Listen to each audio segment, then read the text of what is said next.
Welcome, fellow dreamer.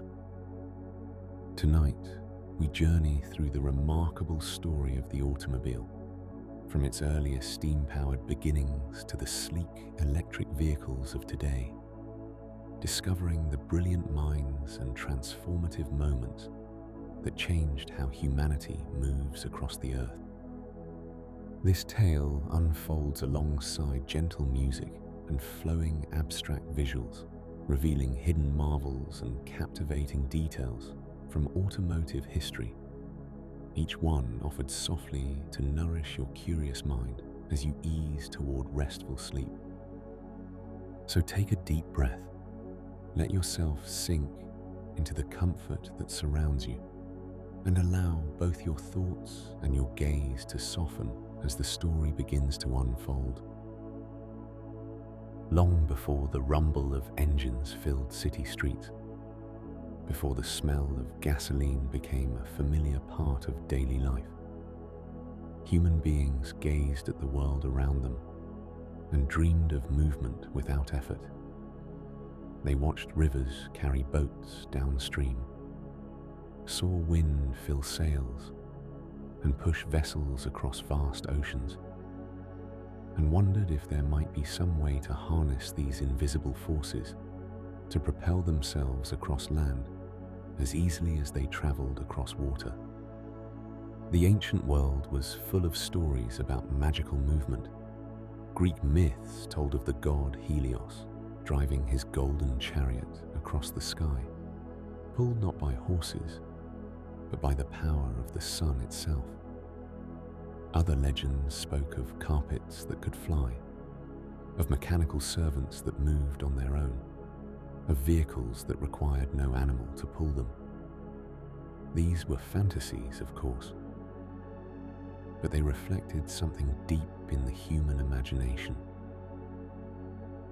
a longing to transcend the limitations of muscle and hoof, to move faster and farther than biology alone would allow. For thousands of years, this remained firmly in the realm of dreams. Transportation meant walking, or riding an animal, or sitting in a cart or carriage, while horses, oxen, or mules provided the motive force. These animals were reliable, relatively easy to care for, and capable of navigating rough terrain. Yet they had their limitations. They tired. They needed rest and food. They could only pull so much weight, and they could only travel so far in a day.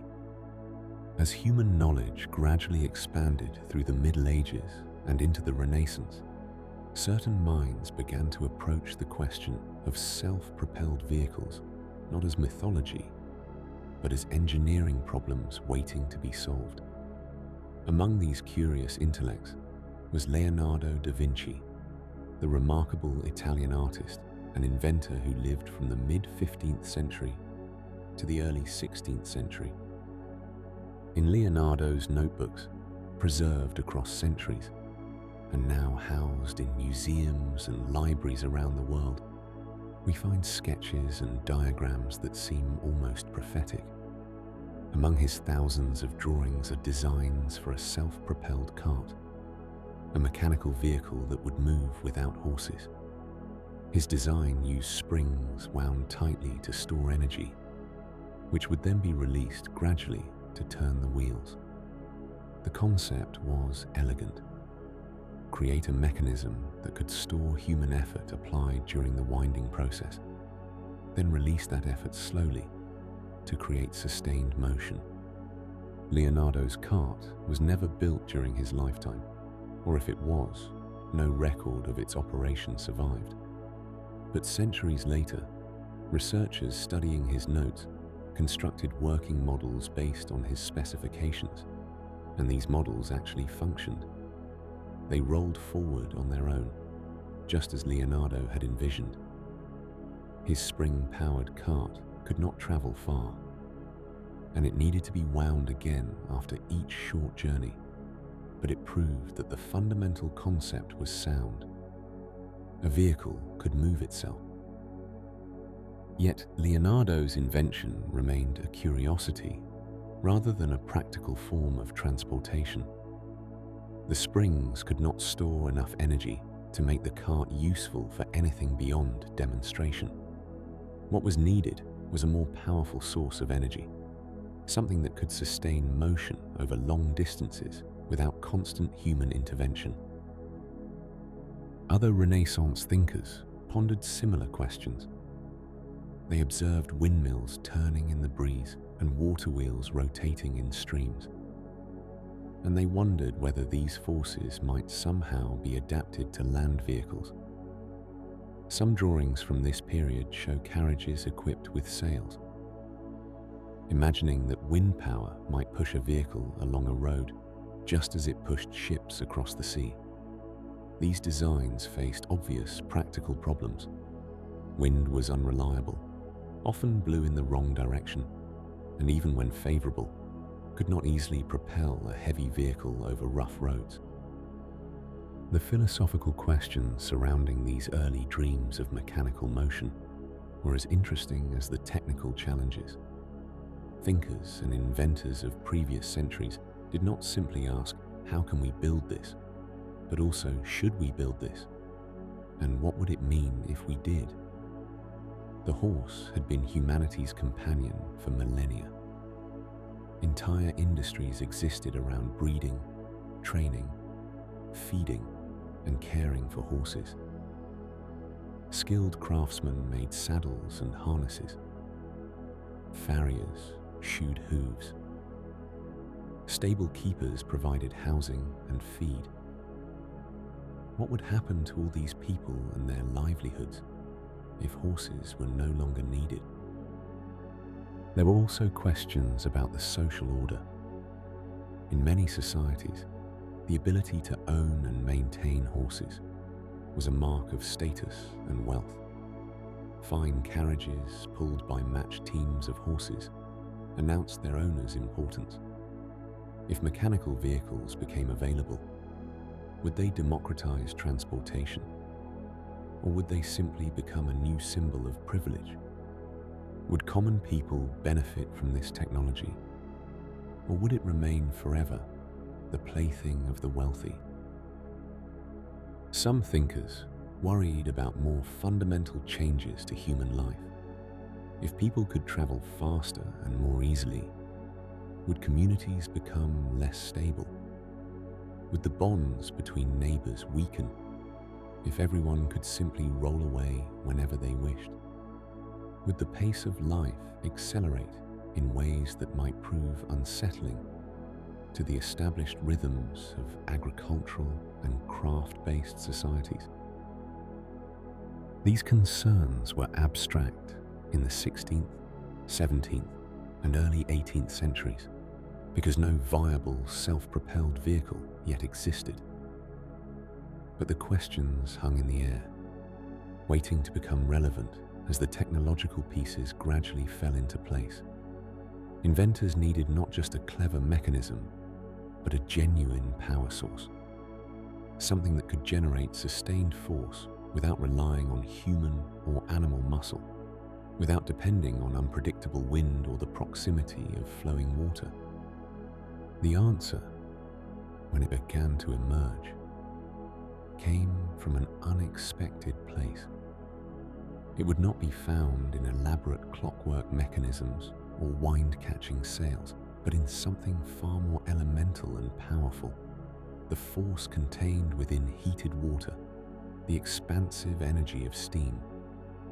But the path to harnessing that power for transportation would require decades of experimentation, countless failures, and the determined work of practical engineers who were less interested in philosophical questions than in solving concrete problems in mines and factories. As the 18th century dawned, the dreams of mechanical motion remained largely dreams, confined to sketches in notebooks and conversations among natural philosophers. Yet the groundwork had been laid. the human imagination had conceived of vehicles that moved themselves. The question was no longer whether such things were possible in principle, but whether anyone could make them work in practice. The stage was set for inventors who would turn their attention to the power locked within steam, and who would begin, however tentatively, to put theory into motion. The dream of mechanical motion had occupied human imagination for centuries, but it would take a revolution in power itself before those dreams could roll on real roads. As the 17th century gave way to the 18th, a quiet transformation was beginning in the mines and workshops of England, where the hiss of steam would soon echo through industrial halls, and eventually along country lanes. Water had always been the enemy of miners. The deeper they dug for coal and precious metals, the more groundwater seeped into their shafts, threatening to flood the tunnels and halt all work. For generations, horses turned great wheels that lifted buckets of water from the depths, but this method had its limits. The mines needed something more powerful, something that could work tirelessly without rest or food. They needed a new kind of force entirely. Thomas Newcomen, a blacksmith and ironmonger from Dartmouth, understood the miner's predicament well. In the early years of the 1700s, he turned his attention to a curious property of steam that others had observed but never fully harnessed. When steam condenses back into water, it creates a partial vacuum, a space of low pressure that pulls with surprising strength. Newcomen saw in this simple principle the solution to the miner's endless battle with flooding. His atmospheric engine, first successfully demonstrated around 1712, was a marvel of patient engineering. A great beam rocked back and forth like a seesaw, connected on one end to pumps down in the mine shaft. A large cylinder stood beneath the other end of the beam, and here the magic happened. Steam from a boiler filled the cylinder, then cold water sprayed inside, condensing the steam instantly. The vacuum created pulled the piston down with tremendous force, rocking the beam and driving the pumps. Then the cycle began again, over and over, with a rhythmic reliability that must have seemed almost alive to those who witnessed it. The Newcomen engine was not elegant by later standards. It consumed coal voraciously, requiring constant feeding like a demanding beast. Steam escaped from various joints and seals, creating clouds of vapor that hung about the apparatus. The machine worked slowly, its great beam rising and falling with ponderous dignity rather than speed. Yet it worked, and that was everything. For the first time, humanity had created a source of power that did not depend on muscle, wind, or flowing water. The age of steam had begun, though few recognized it yet. For decades, Newcomen engines spread gradually across the mining regions of Britain and eventually to other countries. They drained water from coal mines in Newcastle and tin mines in Cornwall. Engineers became familiar with cylinders and pistons, with valves and boilers, with all the vocabulary of steam power that would later prove essential for transportation. But the engines themselves remained stationary, massive installations bolted to foundations, far too heavy and inefficient to imagine moving anywhere. Then came James Watt, a Scottish instrument maker, whose brilliant mind would transform the crude power of steam into something far more refined. In 1764, while repairing a model of a Newcomen engine for the University of Glasgow, Watt recognized a fundamental inefficiency. The cylinder was repeatedly heated by incoming steam, then cooled by the spray of cold water. All that heating and cooling wasted enormous amounts of energy. Walking on Glasgow Green one Sunday afternoon, the solution came to Watt with sudden clarity. What if the steam condensed in a separate chamber, keeping the main cylinder always hot? This simple insight led to years of patient development, but eventually, Watt created an engine dramatically more efficient than Newcomen's design. His separate condenser was just the beginning.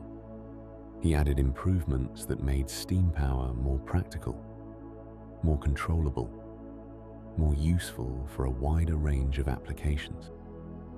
Watt's double-acting engine, which used steam pressure on both sides of the piston rather than relying solely on atmospheric pressure, provided smoother and more powerful motion. His parallel motion linkage elegantly converted the piston's straight movement into the rotation needed to turn wheels and drive machinery. His governor system automatically regulated the engine's speed, preventing dangerous runaways. Most importantly, his engines used far less coal than Newcomen's, making steam power economical even where fuel was expensive. Matthew Boulton, Watt's business partner, understood the commercial potential better than anyone. From their Soho manufactory in Birmingham, Boulton and Watt sold not the engines themselves, but the right to use Watt's patents, taking payment as a percentage of the coal savings their engines provided. It was a business model that spread their designs throughout British industry and made both men wealthy. By the 1780s, steam engines were turning the wheels of textile mills, grinding grain, powering blast furnaces, and driving all manner of industrial machinery. The engines had become smaller and more efficient, though still large by any absolute measure. Engineers and inventors saw these machines running day after day, producing reliable rotary motion, and inevitably, some began to wonder, if steam could turn the wheels of factory machinery, could it not also turn the wheels of a carriage? The theoretical possibility seemed clear. An engine produced motion. Wheels required motion. Combining the two was simply a matter of engineering, or so it appeared. Yet the practical challenges were immense. A factory engine sat on a solid foundation, its weight irrelevant. A traveling engine would need to carry not just itself, but also its boiler, its fuel, its water supply, and ideally passengers or cargo as well. Every pound of metal was a burden that the engine itself would need to move. Still, the improvements in steam technology continued. Engines became more compact. Boiler designs evolved to produce steam more quickly and safely. Engineers experimented with higher pressures, which provided more power from smaller cylinders. Each advance made the dream of a steam carriage seem slightly less impossible. In workshops across Britain and France, inventive minds began sketching designs for self-propelled vehicles. Some imagined adapting existing carriage designs, simply replacing the horses with a mechanical power source. Others conceived entirely new forms, machines that looked like nothing previously seen on roads. The components existed, the principles were understood, and the age of steam had matured enough that someone somewhere would inevitably attempt to set those wheels in motion under their own power. The question was no longer whether it could be done, but rather who would do it first, and whether the result would prove practical or remain merely an expensive curiosity. The theoretical possibilities of steam power had captivated engineers throughout the 18th century, but transforming those possibilities into actual rolling vehicles required a peculiar combination of mechanical genius, stubborn persistence, and perhaps a touch of madness. The challenge was immense, creating a machine that could carry its own weight, plus the weight of its fuel and water, plus passengers or cargo, all while generating enough power to move along rough, unpaved roads. In France, a military engineer named Nicolas-Joseph Cugnot became obsessed with this challenge. Born in 1725 in the Lorraine region, Cugnot had spent years working on various military projects, and by the 1760s he had turned his attention to creating a steam-powered vehicle that could transport artillery pieces for the French army. The prospect of moving heavy cannons without requiring teams of horses appealed greatly to military planners who understood the logistical burden that vast numbers of horses placed on any army. Cugnot's first small-scale model appeared in 1769, and it demonstrated enough promise that he received funding to build a full-sized version. The vehicle he created, known as the Fardier à vapeur, was unlike anything that had rolled on roads before. It featured a massive copper boiler mounted at the front, positioned ahead of a single front wheel. This enormous boiler, hanging out over the wheel like some mechanical proboscis, gave the vehicle an ungainly, top-heavy appearance. Two large wheels at the rear completed the tricycle arrangement. The Fardier stood as tall as a person and could theoretically carry several tons of cargo. Its steam engine drove the front wheel directly through a ratchet mechanism, causing the entire boiler assembly to swing slightly from side to side as the wheel turned. On a test run through the streets of Paris in 1770, the vehicle actually moved under its own power, reaching perhaps 3 kilometers per hour, a walking pace. Spectators who witnessed this event saw something unprecedented: a carriage rolling forward with no horse pulling it, propelled instead by the mysterious force of steam and fire contained within its copper vessel. But the Fardier was a temperamental beast. Its boiler could only maintain pressure for about 15 minutes before requiring more water and time to rebuild steam. The steering mechanism proved difficult to control, and during one demonstration, the vehicle supposedly crashed through a wall, though accounts of this incident vary in their reliability. More fundamentally, the Fardier was simply too heavy and too slow to serve any practical military purpose. After a few demonstrations, it was placed in storage, where it would remain for decades. Today, this remarkable machine rests in a French museum, one of the earliest ancestors of every automobile that would follow. For a generation after Cugnot's experiments, steam-powered road vehicles remained largely theoretical curiosities. The French Revolution and subsequent wars consumed Europe's attention and resources, but across the English Channel, the idea of steam locomotion continued to simmer in inventive minds. Richard Trevithick was a very different sort of engineer from the methodical Cugnot. Born in Cornwall in 1771, Trevithick grew up among the tin and copper mines that dotted the rugged landscape. He was a large, physically powerful man, with a reputation for wrestling and athletic feats, but he possessed an equally powerful mechanical imagination.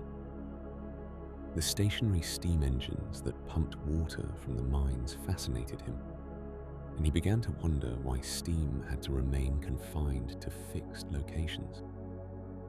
The steam engines of Trevithick's youth operated at relatively low pressure, as James Watt's influential patent specified. These engines were large, heavy, and poorly suited for transportation. Trevithick recognized that higher pressure steam could produce more power from a smaller, lighter engine, and by the turn of the 19th century, he had begun building high-pressure steam engines that defied conventional wisdom. On Christmas Eve in 1801, in the village of Camborne, Trevithick fired up a steam-powered road carriage he had built with his cousin, Andrew Vivian. The vehicle, which they called the Puffing Devil, carried several passengers up a hill, the first time a self-propelled mechanical vehicle had successfully carried multiple people on British roads. The passengers reportedly cheered as the machine chugged upward, steam hissing and fire glowing in its firebox. But the Puffing Devil met an unfortunate end just days later. After another successful run, Trevithick and his companions parked the vehicle in a shed and retired to a nearby inn to celebrate. They neglected to properly extinguish the fire or monitor the boiler. The water boiled away, the machine overheated, and the wooden shed caught fire, destroying the vehicle completely. It was a setback, but not a defeat. Trevithick built another steam carriage in 1803, this time in London. The London steam carriage was more refined than his first attempt, with better steering and a more elegant appearance. He drove it through the city streets, startling pedestrians and delighting crowds.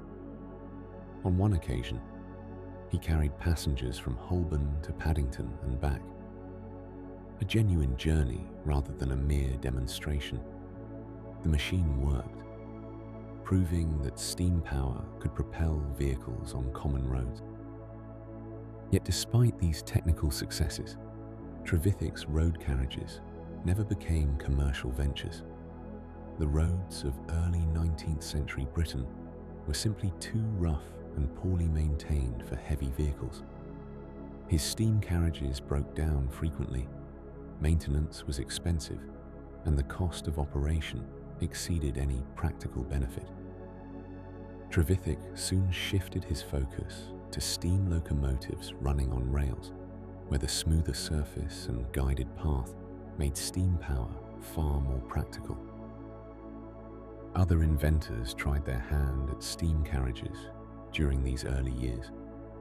In 1804, Oliver Evans demonstrated a steam-powered amphibious vehicle in Philadelphia, driving it through the streets and then into the water, though it too remained a curiosity rather than a practical machine. Various British engineers built experimental steam carriages throughout the 1810s and 1820s, each iteration incorporating improvements and solving particular mechanical problems. These earliest self-propelled vehicles were crude, unreliable, and often dangerous. Their boilers sometimes exploded, their mechanisms frequently broke, and they required constant attention from their operators. They frightened horses, damaged roads, and consumed prodigious amounts of fuel and water. In purely practical terms, a good horse remained far superior for most transportation needs. But something profound had been proven. Wheels could turn under their own power. Carriages could move without animals pulling them. The dream of mechanical motion had become mechanical reality, however imperfect. The engineers who built these pioneering vehicles had crossed a threshold, demonstrating possibilities that would occupy inventors for the next century. As night settles around us, and we consider these first tentative rotations of steam-powered wheels on earthen roads, we can appreciate the courage required to pursue such an uncertain vision. These inventors built their vehicles without knowing whether success was even possible, guided only by faith in their calculations and their stubborn determination to see wheels turn. The morning mist hung low over the cobblestone streets of Britain as the 1820s dawned, and with it came an extraordinary sight that would have seemed impossible just decades earlier. Regular steam-powered coaches began appearing on public roads, following scheduled routes between cities, carrying paying passengers who marveled at the speed and reliability of these mechanical wonders. The dream of self-propelled transportation was no longer confined to experimental workshops and private estates. It had entered the realm of commercial enterprise. The man who perhaps did more than any other to make this vision real was Walter Hancock, a quiet and methodical engineer from Marlborough. Between 1824 and 1836, Hancock designed and built a series of steam carriages that operated with remarkable consistency on London streets. His vehicles bore names that spoke to their innovative nature: the Infant, the Era, the Autopsy, and the Automaton. Unlike the heavy, cumbersome machines of earlier years, Hancock's carriages were refined creations that paid careful attention to the comfort of passengers and the practical demands of regular service. Hancock understood something that many inventors before him had overlooked. A steam carriage intended for public service needed to be more than merely functional. It needed to inspire confidence in passengers who would entrust their lives to this new technology. His designs featured enclosed passenger compartments, proper seating, and suspension systems that softened the jolts of rough roads. The boiler, that crucial heart of the steam system, was positioned in ways that distributed weight evenly and kept dangerous heat away from those aboard. Perhaps most significantly, Hancock developed a boiler design that generated steam more efficiently and safely than previous models. The haunting memory of boiler explosions from earlier experimental vehicles had done much to frighten the public, and Hancock knew that safety must be paramount. His system used a series of small chambers rather than one large vessel, reducing the catastrophic potential of any failure while maintaining adequate pressure to drive the engine's pistons. Between 1829 and 1836, Hancock's steam carriages completed thousands of journeys through London, travelling between Paddington and the city, carrying up to 14 passengers at a time. The sight of these vehicles became familiar enough that onlookers no longer stopped in amazement, but simply watched them pass as they might any other form of transport.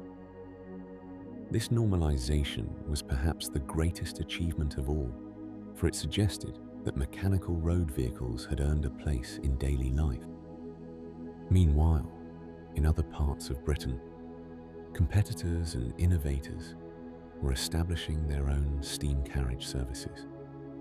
Sir Goldsworthy Gurney, a surgeon and inventor from Cornwall, created vehicles that operated regular routes between Cheltenham and Gloucester. Gurney's approach differed from Hancock's in several technical respects. He favoured a design where the boiler and engine sat lower to the ground, creating a more stable platform. His carriages achieved speeds that occasionally exceeded 12 miles per hour on level roads, a pace that seemed breathtaking to passengers accustomed to the plodding rhythm of horse-drawn coaches. The economics of these early services revealed both promise and challenge. A steam carriage could carry more passengers than a horse-drawn coach of similar size, and it didn't require expensive stabling, feeding, or rest periods. Theoretically, a steam service could operate more frequently, and at lower cost than traditional coaches.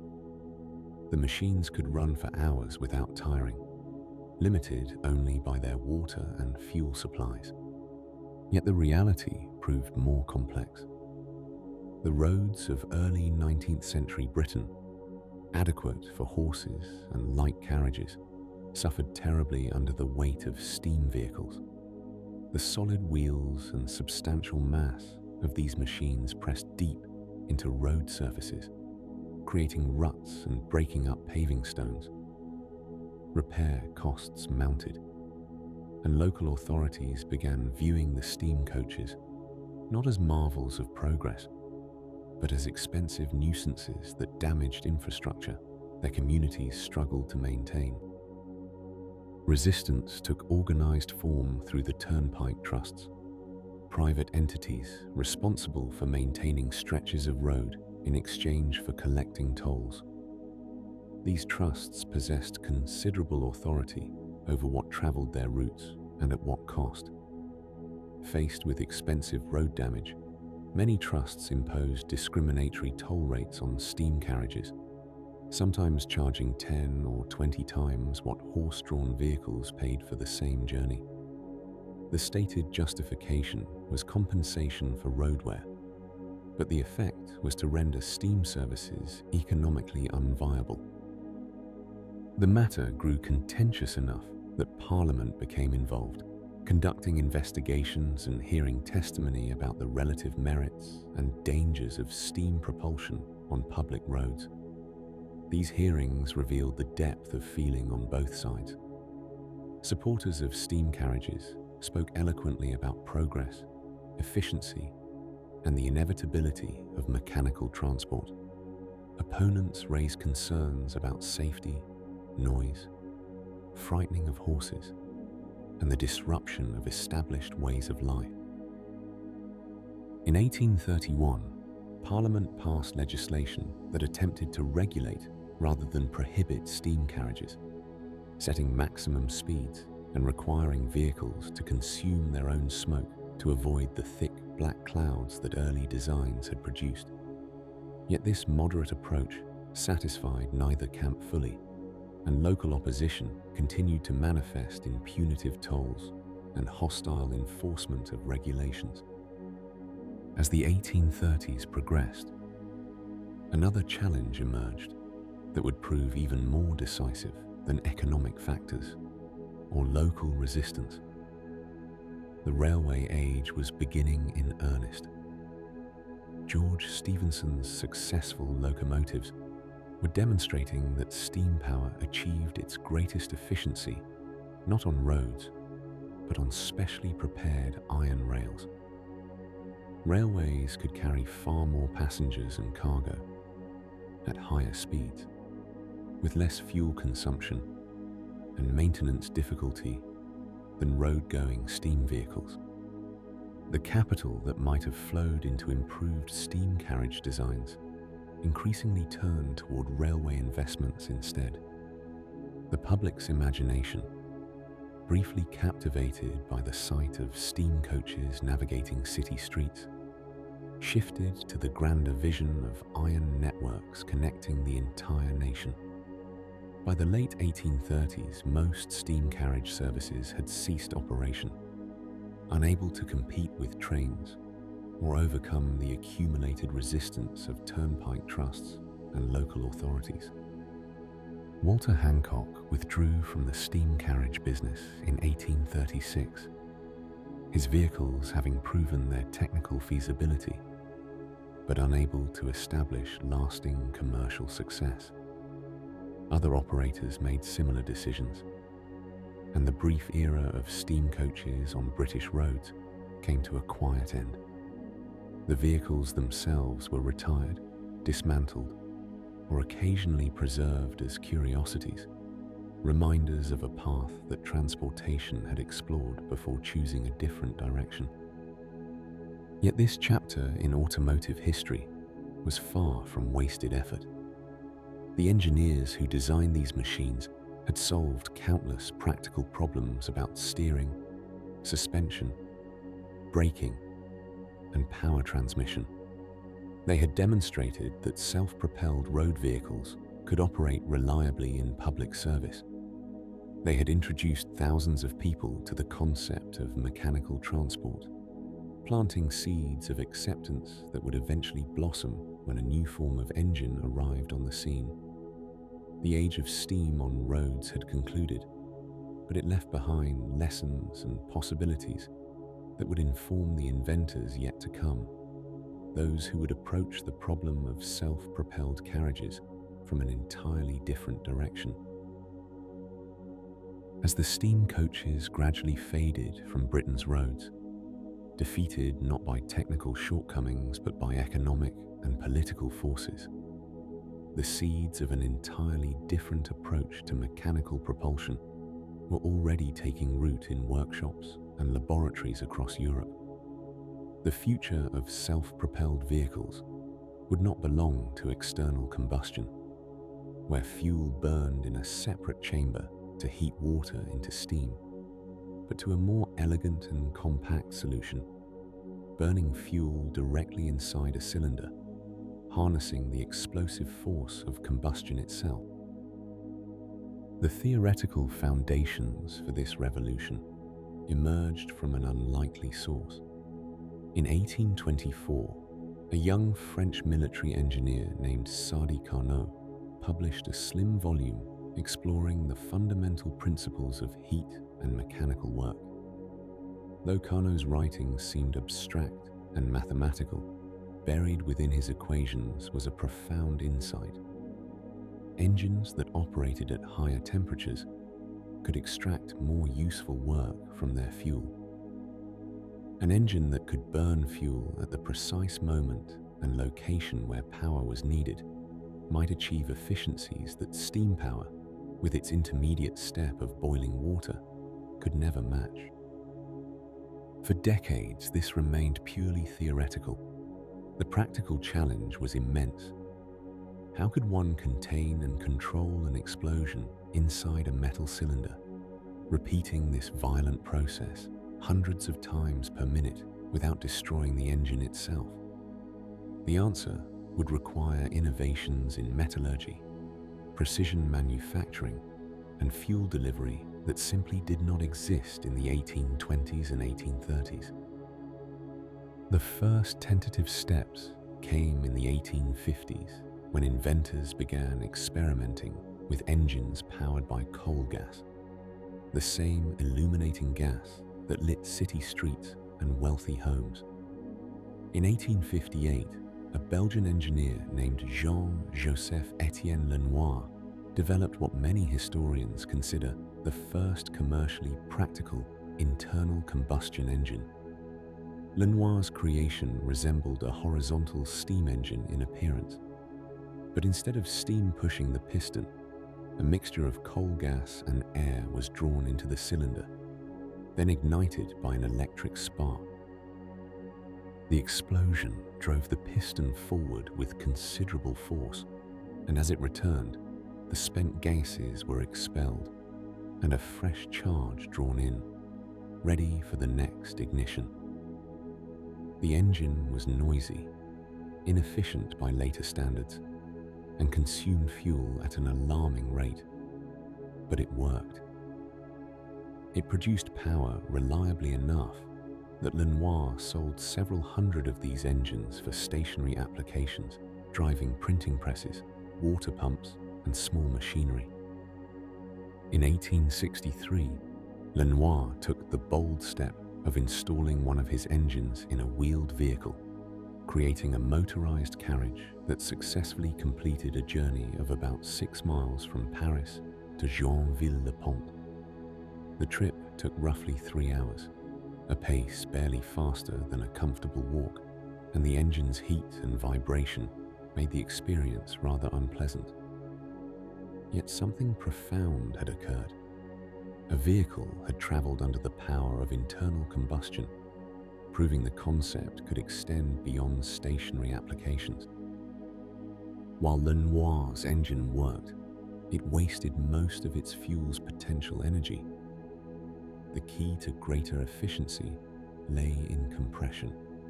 If the fuel mixture could be squeezed into a smaller space before ignition, the resulting explosion would be far more powerful. This principle had been understood theoretically, but creating an engine that could withstand the forces involved required both engineering brilliance and manufacturing precision. The solution emerged from Germany, from the workshop of Nikolaus August Otto.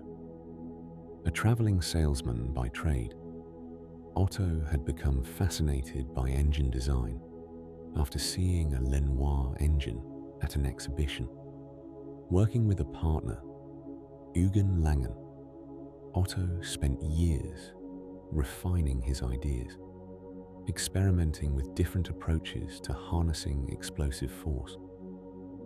In 1876, after numerous failures and near bankruptcies, Otto perfected what became known as the four-stroke cycle, though historians later discovered that a French engineer named Alphonse Beau de Rochas had described the theoretical cycle in 1862. Regardless of who deserved credit for the concept, Otto made it work in metal and machinery. The beauty of the four-stroke cycle lay in its elegant division of labor across four distinct movements of the piston. First, the intake stroke drew a mixture of fuel and air into the cylinder. Second, the compression stroke squeezed this mixture into a fraction of its original volume. Third, at the moment of maximum compression, a spark ignited the mixture, and the resulting explosion drove the piston down in the power stroke, the only phase that actually generated useful work. Finally, the exhaust stroke expelled the spent gases, preparing the cylinder to begin the cycle anew. This four-stroke rhythm, intake, compression, power, exhaust, would become the heartbeat of the automobile age. Otto's engine ran more smoothly than Lenoir's, extracted far more work from each measure of fuel, and proved reliable enough for commercial production. The factory Otto established with Langen began producing these engines by the hundreds, then thousands, selling them across Europe for industrial applications. What made Otto's engine particularly significant for the future of transportation was its compact efficiency. Unlike steam engines, which required not only the engine itself, but also a bulky boiler, water tank, and fuel storage, an internal combustion engine needed only the cylinders, a small fuel tank, and some method of creating a spark. The entire power plant could fit into a space not much larger than a substantial trunk. Engineers and inventors quickly recognized the implications. In workshops from Paris to Stuttgart, from London to Vienna, experimenters began contemplating how Otto's engine might be adapted to power a road vehicle. The engine still ran on coal gas, which posed obvious challenges for a moving vehicle. One could hardly trail a gas pipe behind a carriage. What was needed was a liquid fuel that could be carried on board, vaporized as needed, and mixed with air in precise proportions. The answer already existed, though few yet recognized its potential. Petroleum refineries, which had begun operating in the 1850s to produce kerosene for lighting, created various byproducts in the distillation process. One of these was a highly volatile, easily vaporized liquid initially considered almost worthless: gasoline. Light enough to evaporate readily, yet energy-dense and relatively safe to store in modest quantities, gasoline would prove ideal for internal combustion engines. As the 1870s drew to a close, all the necessary elements were falling into place. The four-stroke engine provided an efficient, compact power source. Petroleum refining supplied an appropriate fuel. Advances in metallurgy and precision manufacturing made it possible to build engines with the tight tolerances required for compression ignition. Electric ignition systems, descended from telegraph and early electrical research, could provide reliable sparks. What remained was for someone to combine these elements with vision, persistence, and engineering skill, to create not merely an engine mounted on wheels, but a complete, integrated vehicle designed from the beginning around the new power source. In the workshops of southern Germany, two men were independently pursuing exactly this goal, though they had never met, and would not learn of each other's work until both had succeeded. The age of steam was drawing to its close. The internal combustion revolution was about to place the world on an entirely new trajectory, one that would transform not just transportation, but the very landscape of human civilization. The theoretical engines developed by Lenoir, Otto, and their contemporaries had demonstrated that internal combustion could produce reliable power. Yet these engines remained stationary devices, fixed to workshop floors and factory foundations. The great challenge that remained was to make such an engine light enough, compact enough, and controllable enough to propel a vehicle through the unpredictable demands of road travel. In a modest workshop in Mannheim, Germany, a methodical engineer named Benz was about to solve that puzzle in a way that would echo through history. Benz had not enjoyed an easy path to innovation. Born in 1844 to a locomotive engineer who died when Carl was just 2 years old, he grew up in modest circumstances, supported by his mother's determination that he receive a proper education. He studied mechanical engineering at the University of Karlsruhe, absorbing the principles of thermodynamics and mechanism design that would later prove essential. After several failed business ventures and financial struggles, Benz finally established a successful engine factory in Mannheim during the early 1880s, producing reliable two-stroke engines for industrial applications. But Benz harbored a vision beyond stationary power. He imagined an engine so refined, so perfectly balanced between power and weight, that it could move itself and passengers along ordinary roads without horses, without steam boilers, without the cumbersome apparatus that had limited all previous attempts at self-propelled vehicles. Working in the evenings after his regular business hours, often by lamplight in his workshop, Benz began designing an entirely integrated vehicle, a machine where engine, chassis, and controls would form a unified whole rather than an engine simply grafted onto a carriage frame. The engine he developed for this purpose displaced only 954 cubic centimeters, a single horizontal cylinder that operated on the four-stroke cycle Otto had perfected. Yet Benz refined every component with jeweler's precision. He designed a surface carburetor that evaporated gasoline to mix with incoming air. He created an electric ignition system powered by a battery and induction coil, producing a spark at precisely the right moment in each cycle. He engineered a water cooling jacket around the cylinder to prevent overheating during extended operation. Every part served a purpose, nothing superfluous, nothing unnecessarily heavy. For the chassis, Benz chose a three-wheeled configuration, a decision that would define his creation's distinctive appearance.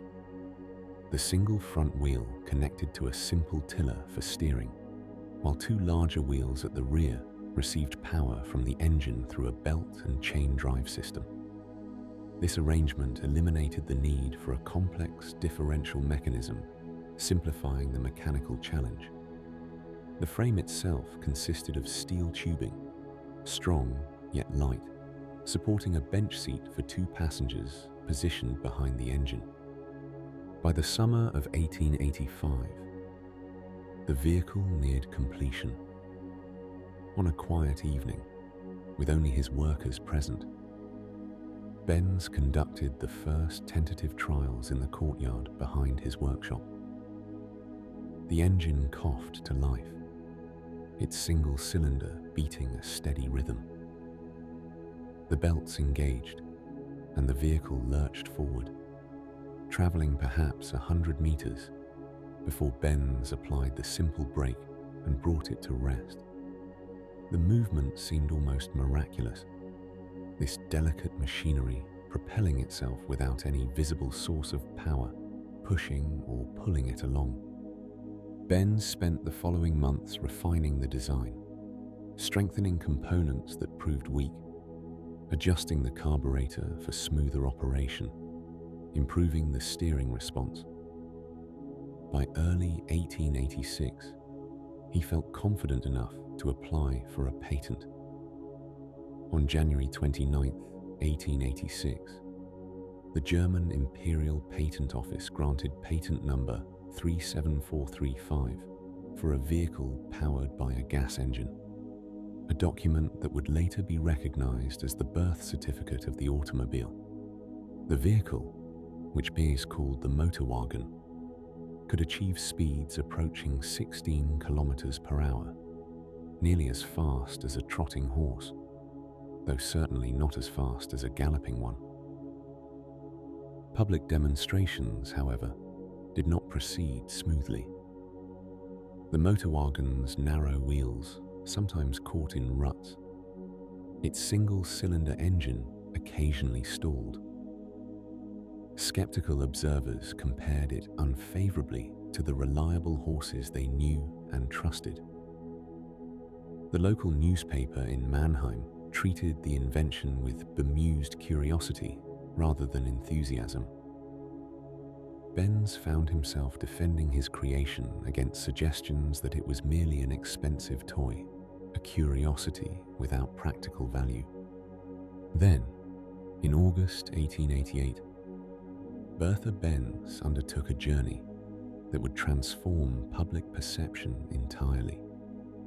Bertha, Carl's wife and financial partner, who had invested her dowry in his ventures during the lean years, decided to demonstrate the Motorwagen's reliability in the most direct way possible.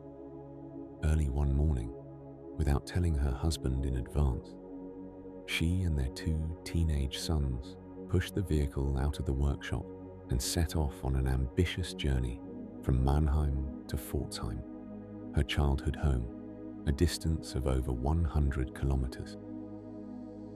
The journey became an adventure of problem-solving and determination. When the chain drive needed adjustment, Bertha used her garter to create a makeshift repair. When a fuel line clogged, she cleared it with a hatpin. When the wooden brake blocks wore down on the hills, she asked a cobbler to nail leather onto them, inadvertently inventing brake lining. She purchased Ligroin, a petroleum solvent used for cleaning, from pharmacies along the route, establishing those shops as the world's first filling stations.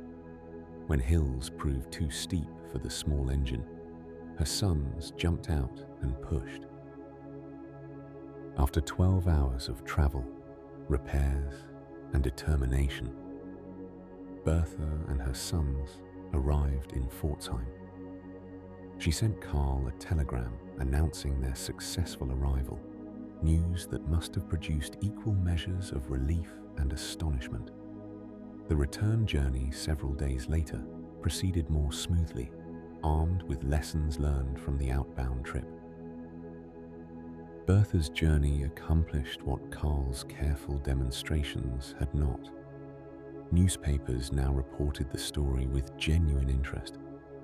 Here was proof that these motor vehicles could travel real distances on ordinary roads, that women and young people could operate them, that they represented not a laboratory curiosity, but a practical means of transportation. Orders for the motor wagon began arriving at Benz's workshop, and he shifted from inventor to manufacturer. The technical specifications of those early motor wagon vehicles seem modest by modern measures. The engine produced perhaps 2/3 of a horsepower. The vehicle weighed only about 400 pounds. Its top speed would barely keep pace with a modern bicycle. Yet those specifications miss the revolutionary essence of what Benz had created. This was not a steam carriage with its firebox and boiler replaced by a different engine. This was not an electric vehicle tethered to battery technology, not yet adequate for long journeys. This was a purpose-built integration of internal combustion power, with a chassis designed specifically for that power, efficient enough and practical enough to travel meaningful distances on existing roads. As the 1880s gave way to a new decade, Benz continued refining his design, developing four-wheeled versions, more powerful engines, and improved control systems. His workshop evolved into a proper factory, producing vehicles in steadily increasing numbers. The path from workshop curiosity to commercial product had been successfully navigated, and the age of the automobile had genuinely begun, though few yet realized how thoroughly it would transform the world that lay ahead. While Carl Benz was perfecting his three-wheeled motor wagon in Mannheim, another pair of brilliant minds worked independently just 60 miles away in the town of Cannstatt, near Stuttgart. Gottlieb Daimler and Wilhelm Maybach were pursuing their own vision of the motorized future, one that would take a remarkably different path, yet arrive at a similar destination. Daimler and Maybach had known each other for many years, their partnership forged in the workshops of Nicholas Otto's engine company in Cologne. Both men possessed exceptional engineering talent, but their relationship with Otto had grown strained over disagreements about the direction of engine development. In 1882, the two colleagues departed to establish their own experimental workshop, setting up operations in a garden house behind Daimler's residence in Cannstatt. Their neighbors must have wondered about the strange activities taking place in that converted greenhouse. The building's windows were often covered, and the sounds of mechanical experimentation echoed at odd hours. Local authorities even investigated the premises at one point, concerned that the secretive work might involve counterfeiting currency. Instead, they discovered something far more remarkable: the development of a compact, high-speed internal combustion engine that would change transportation forever. Unlike Otto's large stationary engines, Daimler and Maybach envisioned a lightweight power source that could be adapted to almost any form of conveyance. Their breakthrough came in 1885, with the creation of what they called the grandfather clock engine, so named for its tall, narrow shape. This single-cylinder engine ran at an impressive 600 revolutions per minute, far faster than existing designs, and incorporated hot tube ignition that proved more reliable than the electrical systems others were attempting. To test their creation, Daimler and Maybach first mounted the engine on a wooden frame with two supporting wheels on the sides, creating what historians now recognize as the first motorcycle.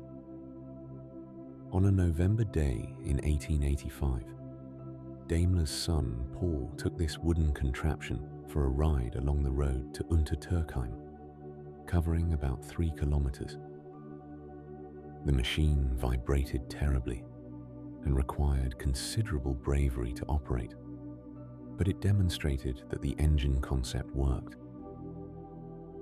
Yet Daimler and Maybach were thinking beyond two wheels. They saw their engine as a universal power source, something that could propel boats, airships, and most importantly, four-wheeled carriages.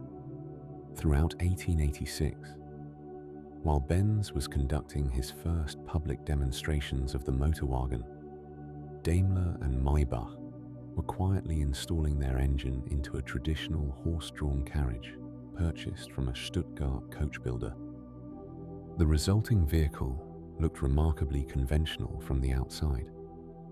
Unlike Benz's purpose-built three-wheeler with its distinctive appearance, the Daimler motor carriage could have been mistaken for an ordinary coach at first glance.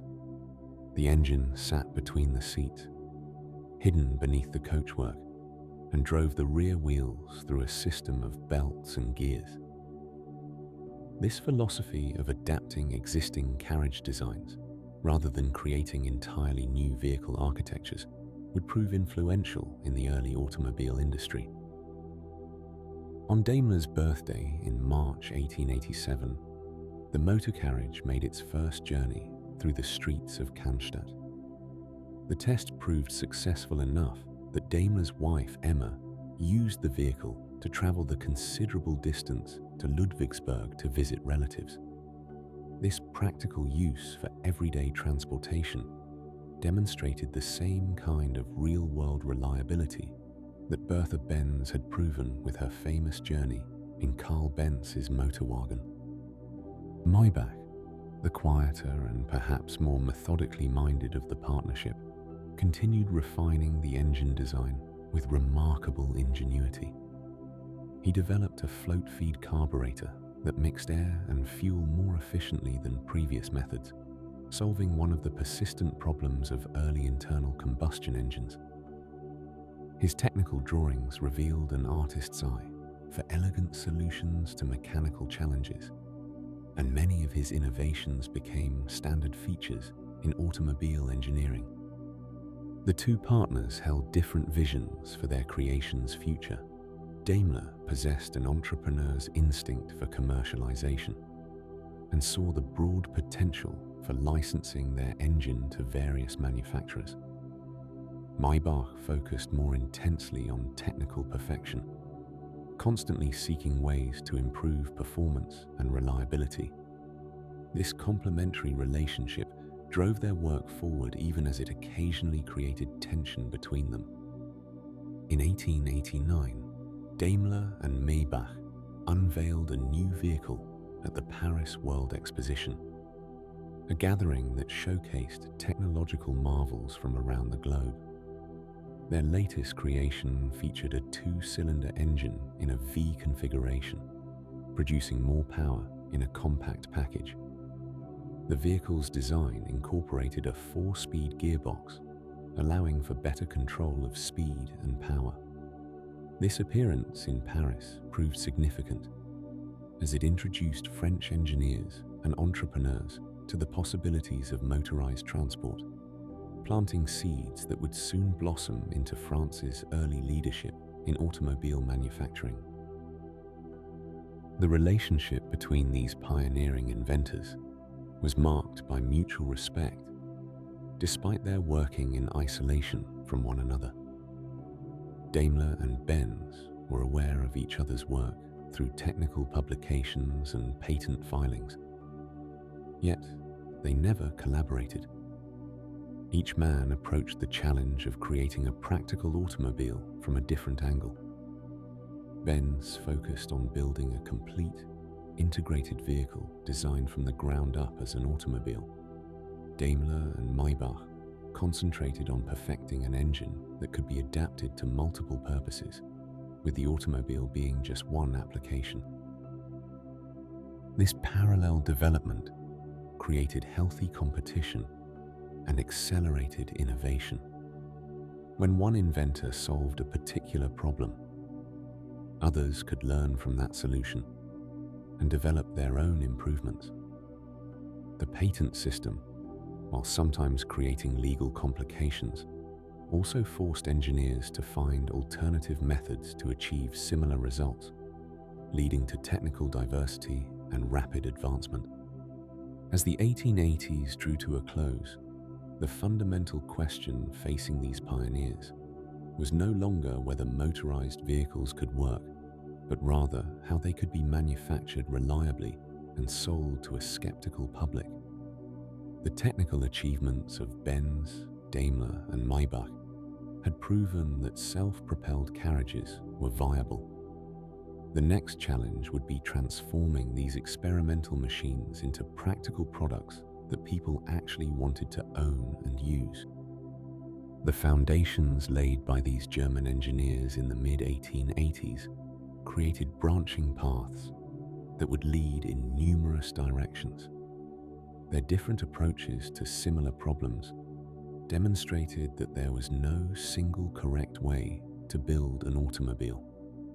This diversity of thought and method would characterize the industry for decades to come, as inventors and entrepreneurs around the world explored countless variations on the basic concept of the motor vehicle. As word of these German innovations spread across Europe, a particular enthusiasm began building in France, where a combination of technical expertise, manufacturing capability, and entrepreneurial spirit was ready to embrace this new technology and transform it from inventors' curiosity into commercial reality. As the German pioneers perfected their motorized carriages in workshops scattered across the Rhine region, an entirely different automotive culture was beginning to flourish just across the border. France, with its long tradition of mechanical innovation and its thriving bicycle industry, would soon become the unlikely birthplace of the automobile as a commercial enterprise, rather than merely an engineering curiosity. The transformation began quietly, almost imperceptibly, in the workshops of established manufacturers who had made their fortunes producing other machines. René Panhard and Émile Levasseur ran a successful woodworking machinery business in Paris when their lives took an unexpected turn. Through a series of fortunate connections, Levasseur became acquainted with Gottlieb Daimler's engines, and in 1889, his partner Louise Sarrazin secured the rights to manufacture Daimler engines in France. This arrangement, born from business relationships and personal connections, would fundamentally alter the trajectory of automotive history. Levasseur was not content to simply mount an engine on an existing carriage frame, as others had done. His engineering mind sought a more elegant solution, a design philosophy that accepted the automobile as its own entity rather than a modified horse-drawn vehicle.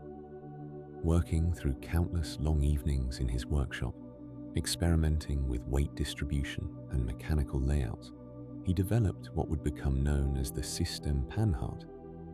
This revolutionary configuration placed the engine at the front of the vehicle, connected it to a clutch, then to a gear-changing transmission, and finally drove the rear wheels through a chain drive. The logic of this arrangement seems obvious to us now, so accustomed are we to seeing automobiles designed this way. But in the early 1890s, when every inventor approached the problem differently, Levasseur's insight represented a conceptual breakthrough. He established a pattern that would be refined rather than replaced, creating a template that manufacturers around the world would adopt and adapt.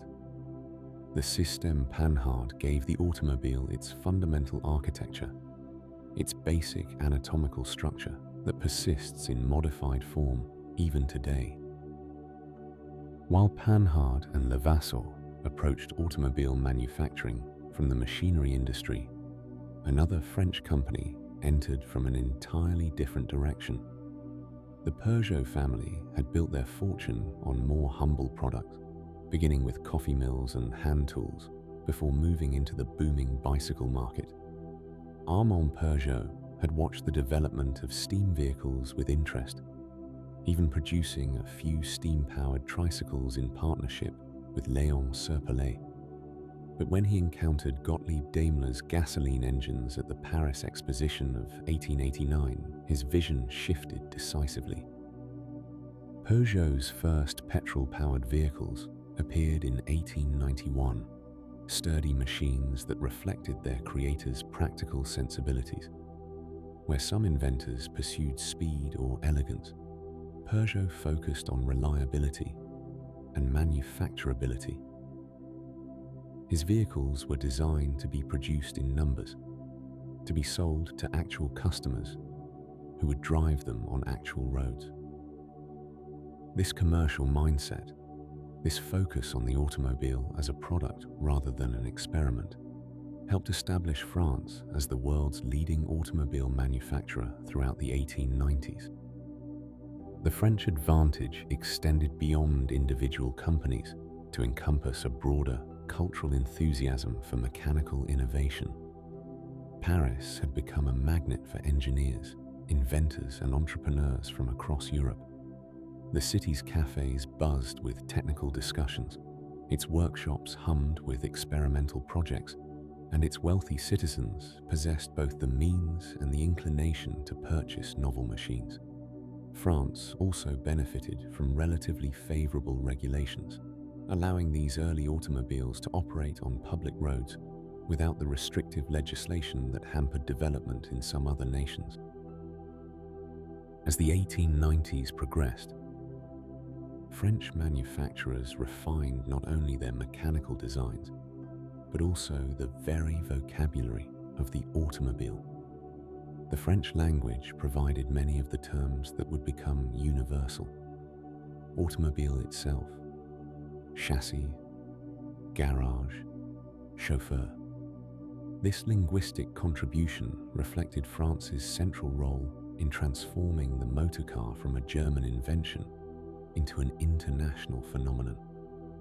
French engineers established standards and conventions, from pedal arrangements to control locations, that would gradually spread across continents. The city of Paris hosted the world's first automobile exhibition in 1894, a modest affair that nonetheless signaled the emergence of a new industry. The following year brought the Paris-Bordeaux-Paris race, a grueling endurance test that covered nearly 1,200 kilometers. Émile Levasseur drove his own vehicle for the entire distance, a feat of both engineering and human stamina that captured public imagination. Though technically he did not win due to the regulations regarding vehicle seating capacity, his performance demonstrated that automobiles could sustain long-distance travel, that they represented practical transportation rather than fragile curiosities. French automobile production grew steadily through the latter half of the 1890s. Small workshops expanded into factories. Artisanal methods gave way to more systematic production, and the automobile gradually transformed from handcrafted luxury to manufactured commodity. Companies like De Dion Bouton developed lighter, more efficient engines that made automobiles accessible to a broader market. The Count de Dion, an aristocrat with a passion for machinery, partnered with engineers Georges Bouton and Charles Armand Trepardou to create some of the most successful small engines of the era. The establishment of proper manufacturing facilities required substantial capital and organizational skill. French investors, many enriched by the industrial expansion of the late 19th century, proved willing to fund these ventures. Banks extended credit, stock was issued, and the automobile industry began to develop the financial structures necessary for large-scale production. This economic infrastructure, as crucial as any technical innovation, enabled French manufacturers to produce vehicles in quantities that their German counterparts could not yet match.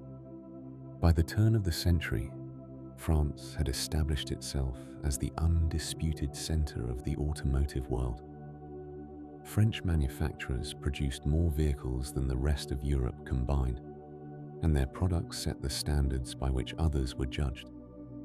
The elegant boulevards of Paris featured more motor cars than the streets of any other city, and French engineers continued to refine every aspect of automotive design, from engine efficiency to bodywork aesthetics.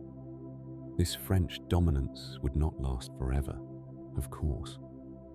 Other nations would develop their own automotive industries, each bringing distinct approaches and innovations.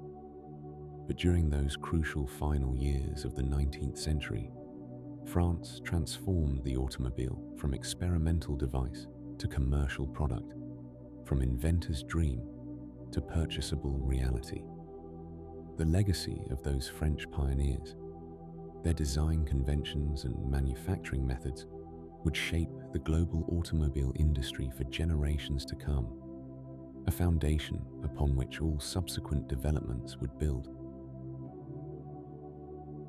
As the 19th century drew toward its close, the technological spirit that had flourished in France began crossing the Atlantic Ocean, finding fertile ground in the workshops and minds of American inventors.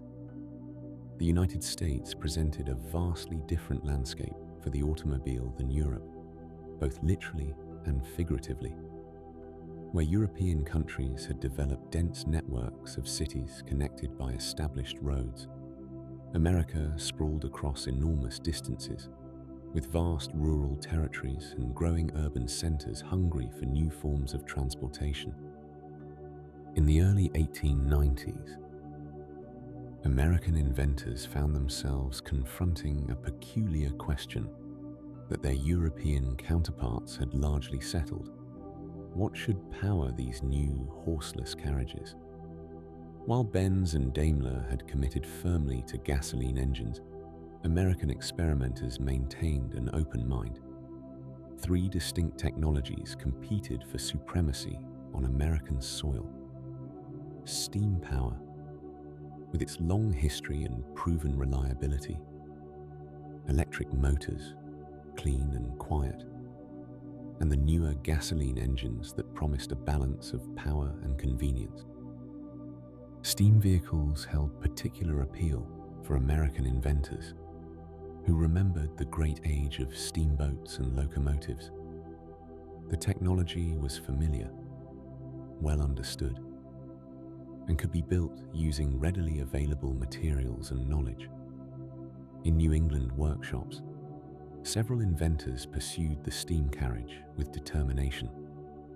The Stanley twins, Francis and Freeland, would later become famous for their steam automobiles, though their most significant work lay just beyond this early period.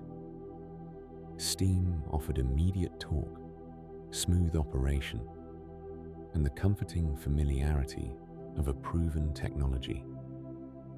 Yet it also required time to build up pressure, demanded constant attention to water levels, and carried the weight of boiler and fuel together. Electric vehicles represented the opposite end of the spectrum. They were silent, clean, and remarkably easy to operate. No cranking, no gears to shift, no complicated starting procedures. Battery-powered carriages simply glided into motion at the press of a pedal. In the gaslit streets of American cities during the 1890s, electric vehicles seemed to many observers like the obvious future of urban transportation. They were particularly popular among wealthy urban residents who valued their refinement and simplicity. The electric vehicle required no more skill to operate than steering and controlling speed, making it accessible to anyone, regardless of their mechanical aptitude or physical strength. Yet electricity faced its own limitations. Batteries were heavy, expensive, and offered limited range. The infrastructure for recharging existed only in the largest cities. For a nation as geographically vast as America, with its long distances between settlements, the electric vehicle's limited range posed serious practical challenges that no amount of refinement could overcome. Into this technological uncertainty came the Duryea brothers, Charles and Frank, working in Springfield, Massachusetts. These bicycle mechanics turned their attention to building a gasoline-powered vehicle, and in 1893, they successfully operated what many historians consider the first American gasoline automobile. The Duryea motor wagon was a modest affair, a buggy fitted with a single-cylinder engine, but it represented something significant. American ingenuity applied to this new challenge. The brothers did not simply copy European designs. They worked through the problems themselves, developing their own solutions to the challenges of ignition, carburation, and power transmission. The Duryea brothers demonstrated their vehicle on the streets of Springfield, and in 1895, Frank Duryea drove one of their vehicles to victory in the Chicago Times-Herald race, America's first automobile competition. The race took place on Thanksgiving Day through snowy Chicago streets, and only 2 vehicles completed the course. Duryea's victory proved that gasoline-powered vehicles could operate reliably even in challenging conditions, a practical demonstration that caught the attention of other inventors and potential investors. Meanwhile, in Lansing, Michigan, a young engineer named Ransom Eli Olds was pursuing his own automotive vision. Olds had experience with gasoline engines through his work at his father's machine shop, and he understood both their potential and their limitations. He built his first steam-powered vehicle in 1887, then shifted his attention to gasoline power. By 1897, Olds had established the Olds Motor Vehicle Company, which would evolve into one of America's first successful automobile manufacturers. His approach emphasized not just building automobiles, but building them in sufficient numbers to establish a real business, a preview of the manufacturing revolution that would transform the industry in the coming years. The diversity of approaches during this period reflected genuine uncertainty about which technology would prove superior. In cities like New York, Boston, and Chicago, all 3 types of vehicles could be seen sharing the streets. Electric taxis operated in urban centers, their quiet operation and zero emissions making them ideal for city work. Steam vehicles offered impressive power and range. Gasoline automobiles, still the least refined of the 3, nevertheless showed promise of a practical balance between power, range, and convenience. Other inventors contributed their own variations to this mechanical symphony. Alexander Winton in Cleveland built gasoline vehicles and became one of the first to sell automobiles to the public rather than simply building them as experiments. Winton understood the importance of demonstrating reliability, and he undertook long-distance drives to prove his vehicle's capabilities, generating newspaper coverage that spread awareness of automobiles throughout the country. Hiram Percy Maxim worked on gasoline vehicle designs that refined transmission and control mechanisms, making the vehicles more practical for everyday use. The technical challenges facing all these early American pioneers were substantial. Roads designed for horses, not machines, tested every component. Engines had to be started by hand cranking, a task requiring both technique and strength. Tires were primitive, puncturing frequently on rough roads littered with stones and debris. Steering mechanisms were often heavy and imprecise. Brakes were rudimentary at best. Every journey was an adventure, every successful trip a small victory over the many things that might go wrong. Yet these difficulties also created opportunities for improvement. Each problem encountered in actual use pointed toward necessary refinements.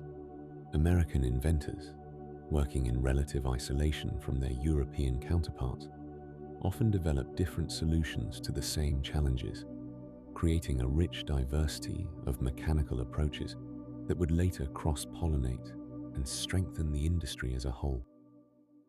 As the final years of the 19th century unfolded, the American automobile remained a curiosity rather than a practical necessity. Production numbers were tiny, measured in dozens rather than thousands. Automobiles were expensive, temperamental, and required dedicated enthusiasm from their owners. The horse still reigned supreme on American roads, and most observers expected this situation to continue indefinitely. But the foundation was being laid. Inventors were learning. Manufacturing capabilities were developing. And most importantly, a vision was emerging of what the automobile might become. Not a plaything for the wealthy or a technological curiosity, but a practical tool that could serve the vast American landscape. That vision, still hazy in these early years, would soon find its most powerful expression in the work of a man experimenting in a small workshop in Detroit, preparing to transform not just American transportation, but American life itself. As the 20th century's first decade drew to a close, America's automotive landscape remained a patchwork of competing technologies and small-scale manufacturers. Steam cars still hissed and rumbled along city streets. Electric vehicles hummed quietly past storefronts, favored particularly for urban errands. Gasoline-powered automobiles sputtered and roared, growing more numerous each year, but still priced beyond the reach of ordinary working families. The automobile remained a luxury, a curiosity, a plaything for the wealthy and adventurous. In Detroit, Michigan, a man named Henry Ford looked at this situation and saw something different from what other manufacturers perceived. Where they saw a limited market of affluent buyers willing to pay premium prices for handcrafted machines, Ford envisioned millions of potential customers among farmers, workers, and middle-class families. The key, he believed, lay not in building finer carriages for the few, but in producing simple, reliable vehicles that ordinary people could afford. Ford had already established himself as a capable automotive engineer. His Henry Ford Company, which he left after disagreements with investors, had eventually become Cadillac. His second venture, the Ford Motor Company, founded in 1903, had produced several models designated by letters of the alphabet. But Ford's vision extended far beyond simply adding another luxury nameplate to the growing roster of American automobile manufacturers. In 1908, the Ford Motor Company introduced the Model T. The vehicle itself embodied Ford's philosophy of practical simplicity. Its four-cylinder engine produced 20 horsepower, modest even by the standards of that era, but sufficient for the task. The car stood high off the ground, designed to navigate the rutted, muddy rural roads that covered most of America. Its transmission used a planetary gear system that proved easier for novice drivers to operate than the sliding gear transmissions common in other vehicles. Ford chose vanadium steel, stronger and lighter than ordinary steel for critical components. The Model T was not elegant in the way that luxury automobiles were elegant, but it possessed an honest functionality that would prove irresistible. The initial price of $825 positioned the Model T below many competitors, yet it still represented a substantial sum for average families. Ford understood that the price needed to fall much further. The solution, he determined, lay in transforming the very nature of how automobiles were manufactured. Traditional automobile production followed craft methods inherited from carriage making. Skilled workers built each vehicle largely in place, gathering parts and assembling them around a stationary chassis. The process demanded considerable expertise and time. Each car became, in effect, a custom creation, even when manufacturers nominally produced multiple examples of the same model. Ford studied the methods used in other industries. He observed the continuous flow production techniques of flour mills and breweries. He examined the overhead trolley systems used in meat-packing plants, where animal carcasses moved from station to station as different workers performed specific tasks. He recognized that these principles could revolutionize automobile manufacturing if properly adapted. The transformation began gradually at Ford's Piquette Avenue plant, then expanded dramatically when production moved to the vast new Highland Park facility in 1910. Ford's engineers experimented with organizing workers and materials to eliminate wasted motion and time. Instead of workers moving to gather parts, the parts came to the workers. Instead of each craftsman performing multiple operations, individual workers specialized in specific tasks, repeating them until their motions became swift and certain. The breakthrough arrived in 1913 when Ford's team implemented the moving assembly line for Model T production. A rope and pulley system, later replaced by a mechanized conveyor, drew the chassis slowly past sequential workstations. At each position, workers added specific components or performed particular operations. The chassis moved at a carefully calculated pace, fast enough to maintain efficiency, but slow enough for workers to complete their assigned tasks. What had once required 12.5 hours of assembly time shrank to just 93 minutes. The effects rippled outward through every aspect of production. Sub-assemblies for engines, transmissions, and other complex components employed their own assembly lines, feeding the main chassis line with a steady stream of ready-to-install parts. The entire factory became a carefully choreographed dance of men, materials, and machinery, all synchronized to produce Model T automobiles in unprecedented numbers. Production volumes climbed steadily. In 1912, before the moving assembly line, Ford manufactured nearly 79,000 Model T automobiles. By 1914, with the assembly line in full operation, production exceeded 260,000 vehicles. The economies of scale that accompanied this volume allowed Ford to progressively reduce prices. By 1916, a basic Model T touring car sold for just $360, less than half its original price, despite improvements in quality and manufacturing.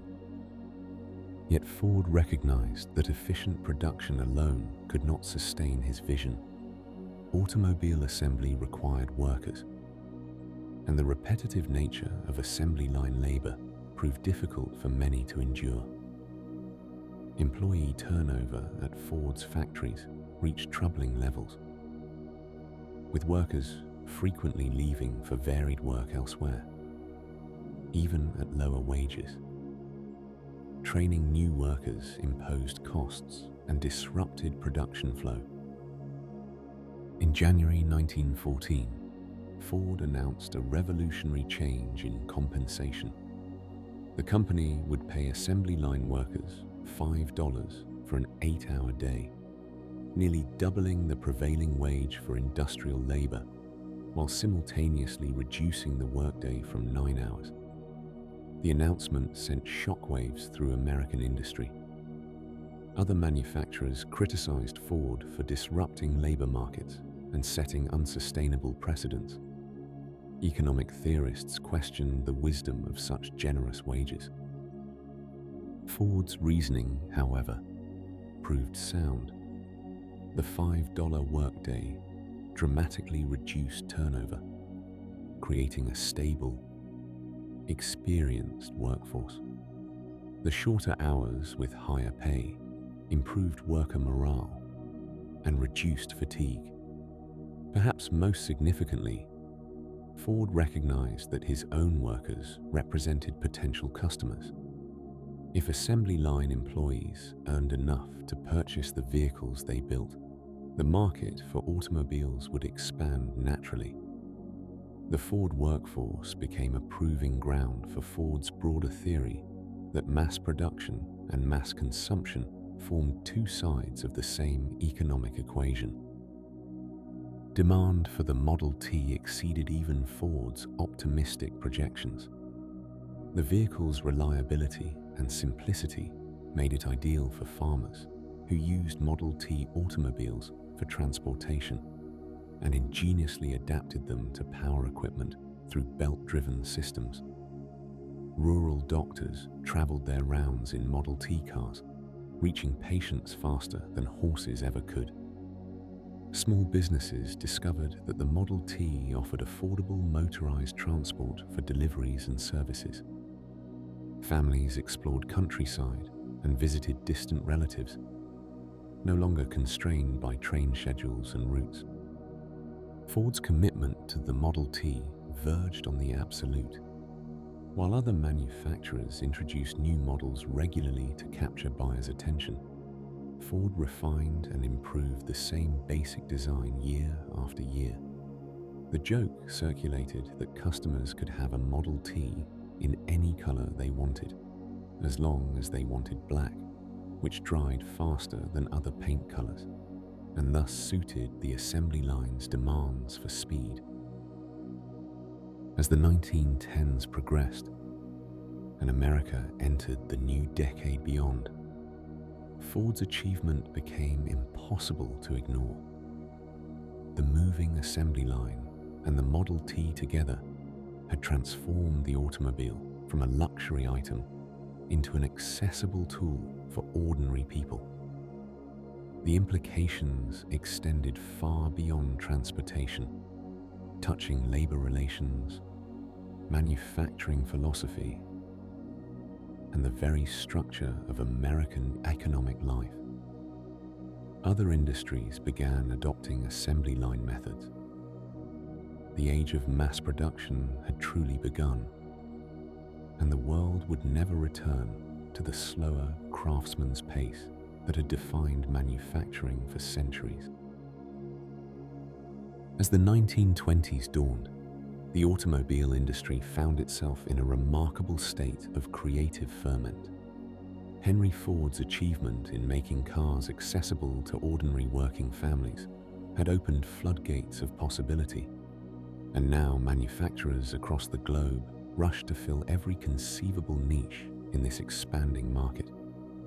The world of automobiles became a vast garden of mechanical diversity, where hundreds of companies competed not just on price, but on luxury, performance, innovation, and sheer imagination. In these golden years, more than 200 automobile manufacturers operated in the United States alone. Each brought their own vision of what a motor car should be.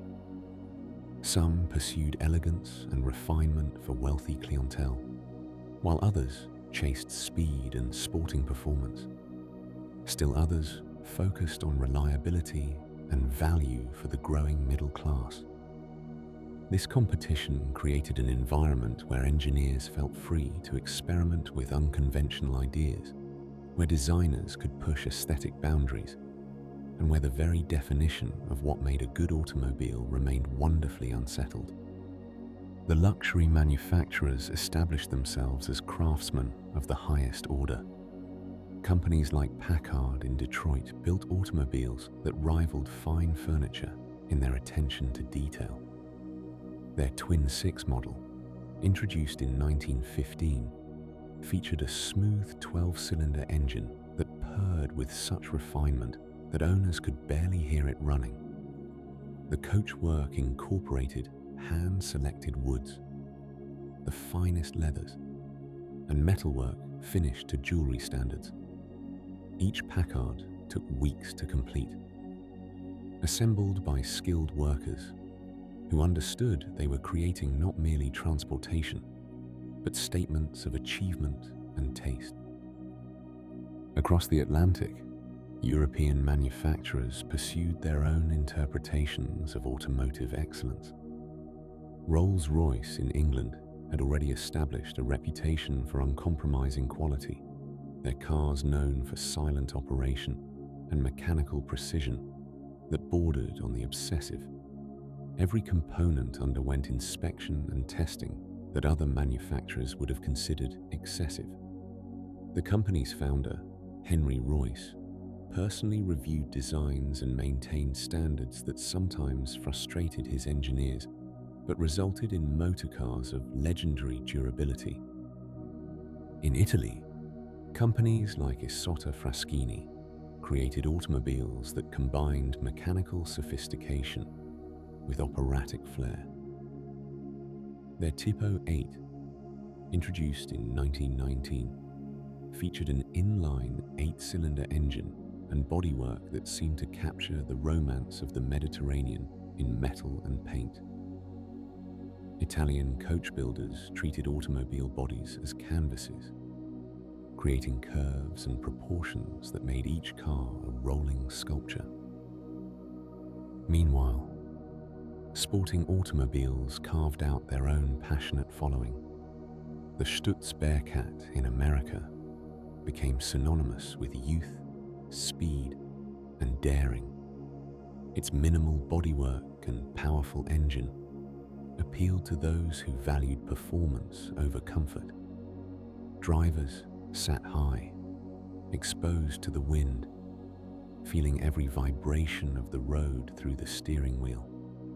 Racing success brought prestige, and manufacturers increasingly used competition to prove their engineering prowess and attract buyers seeking excitement. European sports cars developed their own character during these years. Bentley in England built robust automobiles designed to win endurance races. W.O. Bentley, the company's founder, believed that racing improved the breed, and victories at circuits like Le Mans validated his engineering philosophy. His cars combined size and power with surprising agility, creating a particularly British interpretation of the sporting automobile. The diversity of technical approaches during this period reflected how many fundamental questions about automobile design remained open. Some manufacturers favored large engines with relatively modest power output, valuing smoothness and longevity.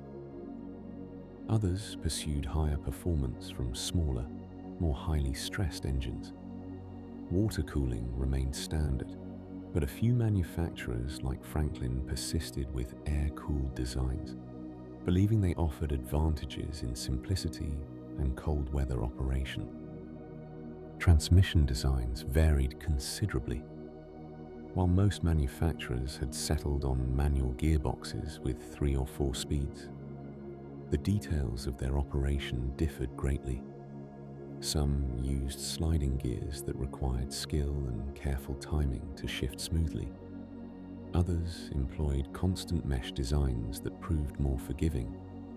A few adventurous companies experimented with early forms of automatic transmission, though these early attempts generally proved too complex and unreliable for widespread adoption. Body styles proliferated as manufacturers and independent coach builders explored new possibilities. Open touring cars remained popular, their folding fabric tops offering minimal weather protection but maximum enjoyment of fair-weather driving. Enclosed sedans gained favor as manufacturing techniques improved and costs decreased. Coupes provided sporting elegance with room for two. Town cars maintained the old carriage tradition of an enclosed passenger compartment with an open driver's position, still preferred by those who employed chauffeurs. The independent coach-building industry flourished during these years, particularly in Europe.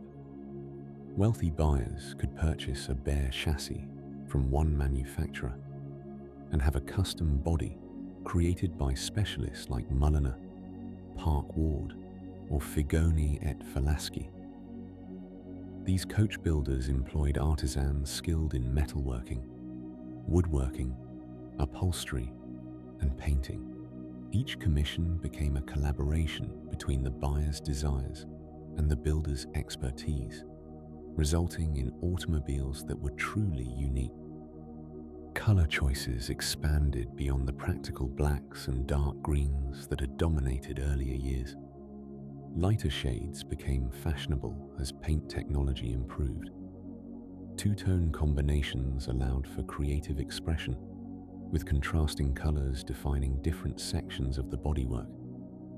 Some luxury manufacturers offered nearly limitless color options, mixing custom shades to match a client's preferences or coordinate with personal items like favorite clothing or home decor. Innovation continued in areas both mechanical and practical. Four-wheel braking systems gradually became standard, offering stopping power better matched to increasing performance. Balloon tires, wider and run at lower pressures than earlier designs, provided more comfortable rides. Electric starters eliminated the dangerous and difficult hand crank, making automobiles more accessible to those who lack the strength or knowledge to manually start an engine. This period of diversity also saw interesting regional variations emerge. American automobiles tended toward larger size and more powerful engines, reflecting the vast distances of the continent and relatively inexpensive fuel. European cars often emphasized efficiency and compact dimensions, suited to narrower roads and higher fuel costs. British manufacturers developed a particular talent for combining traditional craftsmanship with mechanical innovation, while French makers showed flair for creative engineering solutions and aesthetic adventure. As the decade progressed, economic pressures began to reshape this diverse landscape. The costs of developing new models and maintaining manufacturing facilities meant that smaller companies struggled to compete. Some merged with rivals, pooling resources to survive. Others simply disappeared, their names becoming footnotes in automotive history.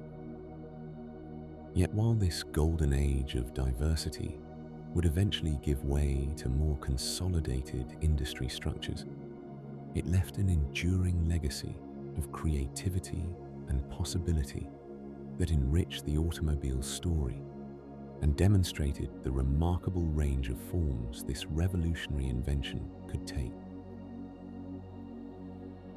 As the number of automobiles multiplied throughout the 1920s, spreading from cities into towns and countryside, a curious mismatch became increasingly apparent. These wonderful machines, capable of traveling at speeds unimaginable to previous generations, found themselves navigating roads designed for an entirely different era. The pathways that had served horses and wagons for centuries were suddenly asked to accommodate vehicles that moved faster, weighed more, and demanded smoother, more predictable surfaces. In those early days of the motor age, most roads beyond city limits remained unpaved. They were simply tracks worn into the earth by countless hooves and wagon wheels over decades or centuries. In dry weather, automobiles kicked up enormous clouds of dust that hung in the air long after they passed, coating everything and everyone nearby in fine powder. When rain fell, these same roads transformed into ribbons of mud that could trap even the most robust vehicle. Drivers of the period learned to carry shovels, chains, and wooden planks as essential equipment, knowing that getting stuck was not a matter of if, but when. The contrast with city streets was striking. Urban areas had been paving their main thoroughfares for years, using materials ranging from cobblestones to brick to wooden blocks. Some cities had experimented with asphalt and concrete even before automobiles became common. Yet these pavements had been designed for the steady clip-clop of horses, not the continuous rubber tires of motor vehicles. The vibration and weight of automobiles wore down these surfaces in new and unexpected ways, creating maintenance challenges that city governments struggled to address. The question of who should pay for better roads sparked considerable debate. In the horse-drawn era, roads had been primarily a local concern, with property owners or townships responsible for the routes that passed through their areas. But automobiles crossed boundaries effortlessly, making road quality a regional or even national issue. The driver who purchased a car in one state might wish to drive it through several others. Should each locality be responsible for accommodating these travelers? In America, this question led to the development of numbered highway systems and state road departments. The Federal Aid Road Act of 1916 marked a turning point, establishing the principle that the national government had an interest in creating connected road networks. This legislation provided matching funds to states that developed highway departments and submitted road building plans. The initiative responded partly to lobbying from automobile clubs and manufacturers, but also to military concerns about moving troops and equipment across the country. The science of road building advanced rapidly during this period. Engineers studied which materials could withstand the particular stresses that automobiles created. Concrete highways began appearing in the 1910s and 1920s, offering smooth, durable surfaces that remained relatively stable in all weather conditions. The construction process was painstaking, requiring careful preparation of the roadbed, proper drainage, and precise mixing and pouring of the concrete itself. Workers laid these roads in sections, leaving small gaps between segments to allow for expansion and contraction with temperature changes. Asphalt presented an alternative with its own advantages. While not quite as durable as concrete, asphalt roads could be laid more quickly and repaired more easily. The material consisted of aggregates bound together with bitumen, creating a surface that was smooth, yet provided good traction. Engineers experimented with different formulations, seeking the ideal balance between flexibility and strength. The distinctive smell of fresh asphalt became one of the characteristic scents of progress during these decades. As roads improved, new challenges emerged. Intersections where multiple roads crossed became increasingly dangerous as traffic volumes grew. The first traffic signals evolved from manually operated semaphores to electric lights, with the familiar red, yellow, and green system becoming standardized in the 1920s. These signals transformed chaotic intersections into orderly flows of traffic, though adjusting to this new form of control took some time for drivers accustomed to negotiating crossings through eye contact and hand signals. Alongside roads, an entire ecosystem of automotive services developed. The gas station emerged as a new type of commercial establishment, evolving from simple curbside pumps to dedicated structures designed specifically for serving motorists. Early gas stations were often just tanks with hand pumps, but by the 1920s, architects were designing purpose-built stations with canopies to shelter customers from weather, multiple pumps to serve several vehicles simultaneously, and service bays where mechanics could perform repairs and maintenance.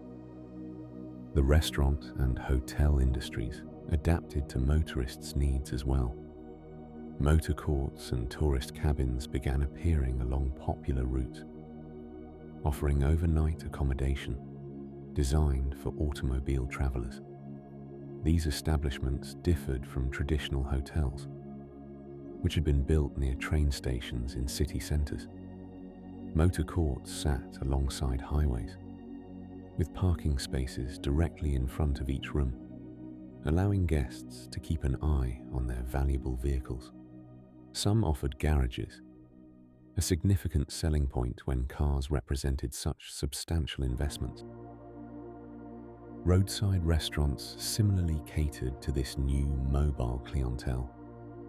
Unlike urban dining establishments that expected customers to arrive on foot or by streetcar, these roadside eateries provided parking lots and often featured architectural designs meant to catch the eye of passing motorists.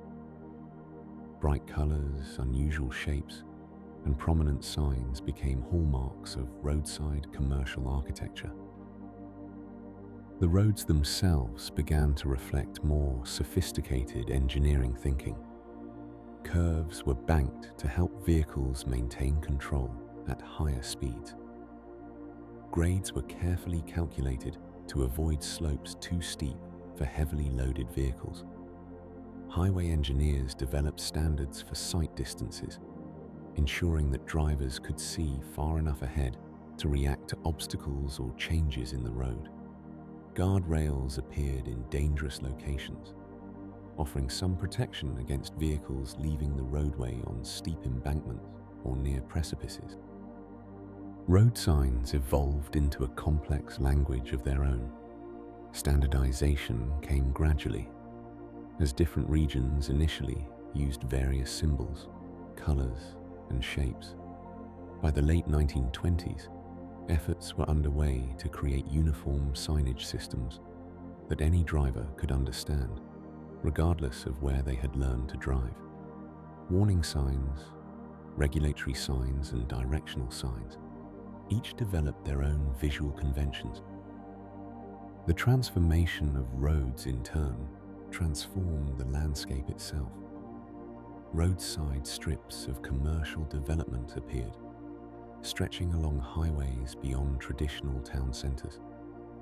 Gas stations, repair shops, diners, and motor courts created linear developments, quite different from the concentrated downtowns of the railroad era.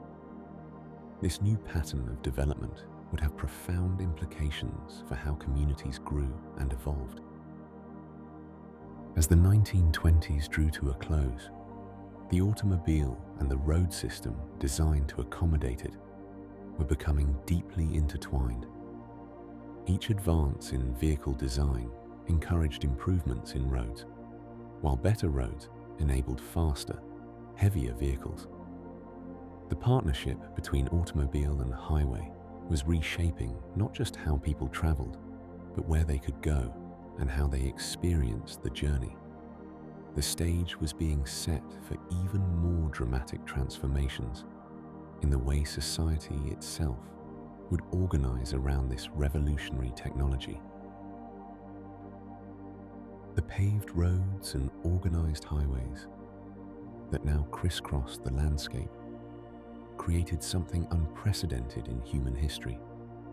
genuine freedom of movement for ordinary people. As the 1920s unfolded and the automobile transformed from luxury to necessity, its influence rippled outward in ways that few had anticipated, reshaping the very fabric of daily life. In cities across America and Europe, patterns of living that had remained largely unchanged for centuries began to shift. For generations, workers had lived within walking distance of factories, shops, and offices. Dense urban neighborhoods had formed around streetcar lines and railway stations, creating vertical communities where multiple families shared buildings and narrow streets teemed with pedestrians. But the automobile offered an alternative. Suddenly, a family could live 5 miles from work, 10 miles even, and still make the journey in reasonable time. The suburbs began their quiet expansion, not the wealthy estates that had always ringed major cities, but middle-class neighborhoods of single-family homes with small yards and garages. These new communities followed the automobile roads rather than rail lines, spreading in patterns that would have been impossible in the streetcar era. In places like Los Angeles, Detroit, and later in cities across the globe, developers purchased farmland and subdivided it into residential plots, accessible primarily by private car. Real estate advertisements of the period captured this transformation.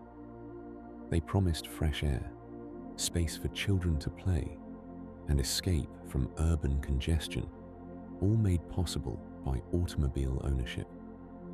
The garage became as essential to house design as the kitchen or bedroom. Architects began incorporating carports and driveways into their plans, recognizing that the automobile was no longer a visitor, but a permanent resident of the household. Shopping patterns evolved in response to this new mobility. The corner grocery store and neighborhood butcher, once visited daily on foot, faced competition from larger establishments that customers could reach by car. Merchants began providing parking spaces, first as simple cleared areas, later as dedicated lots. The concept of driving to shop rather than walking introduced new possibilities. Families could purchase larger quantities of goods, knowing they wouldn't have to carry them home. Weekly shopping trips by automobile gradually replaced daily walks to local merchants. The road trip emerged as a distinctly new form of leisure. Previous generations had certainly traveled for pleasure, but such journeys typically involved careful planning around railway schedules and hotel locations along established routes. The automobile offered spontaneity. A family could load their vehicle on a Saturday morning and drive to a lake, a mountain, or simply explore unfamiliar towns without consulting timetables or booking tickets in advance. Tourism regions adapted to this automotive visitor. Small towns along scenic routes opened motor courts. Modest accommodations where travelers could park directly outside their rooms. Roadside restaurants appeared, often marked by distinctive architecture designed to catch the eye of passing motorists. Burma Shave advertising signs, spaced along highways to create sequential messages, became a beloved feature of American roads. National parks saw visitation numbers rise dramatically as families who would never have undertaken a long train journey found these natural wonders suddenly accessible. The practice of dating and courtship shifted with automobile access. Young people gained unprecedented privacy and mobility. A couple could drive to a restaurant in another town, attend a dance miles from home, or simply find a quiet place to talk away from family supervision. This freedom concerned some parents and social commentators, but the change proved irreversible. The automobile created personal space away from the watchful eyes of one's immediate community. Architecture responded to the automobile's presence in unexpected ways. Gas stations evolved from simple pumps into designed structures, some quite elegant. In the 1930s, companies commissioned architects to create stations with distinctive styles, from colonial revival to streamlined modern. Restaurants began orienting their facades toward parking areas rather than sidewalks. New building types emerged entirely, such as the drive-in theater, where families could watch movies from their cars. Urban planners grappled with accommodating increasing numbers of vehicles in city centers designed for pedestrians and horses. Parking became a pressing concern. Cities began requiring new buildings to provide off-street parking. Multi-story parking structures appeared.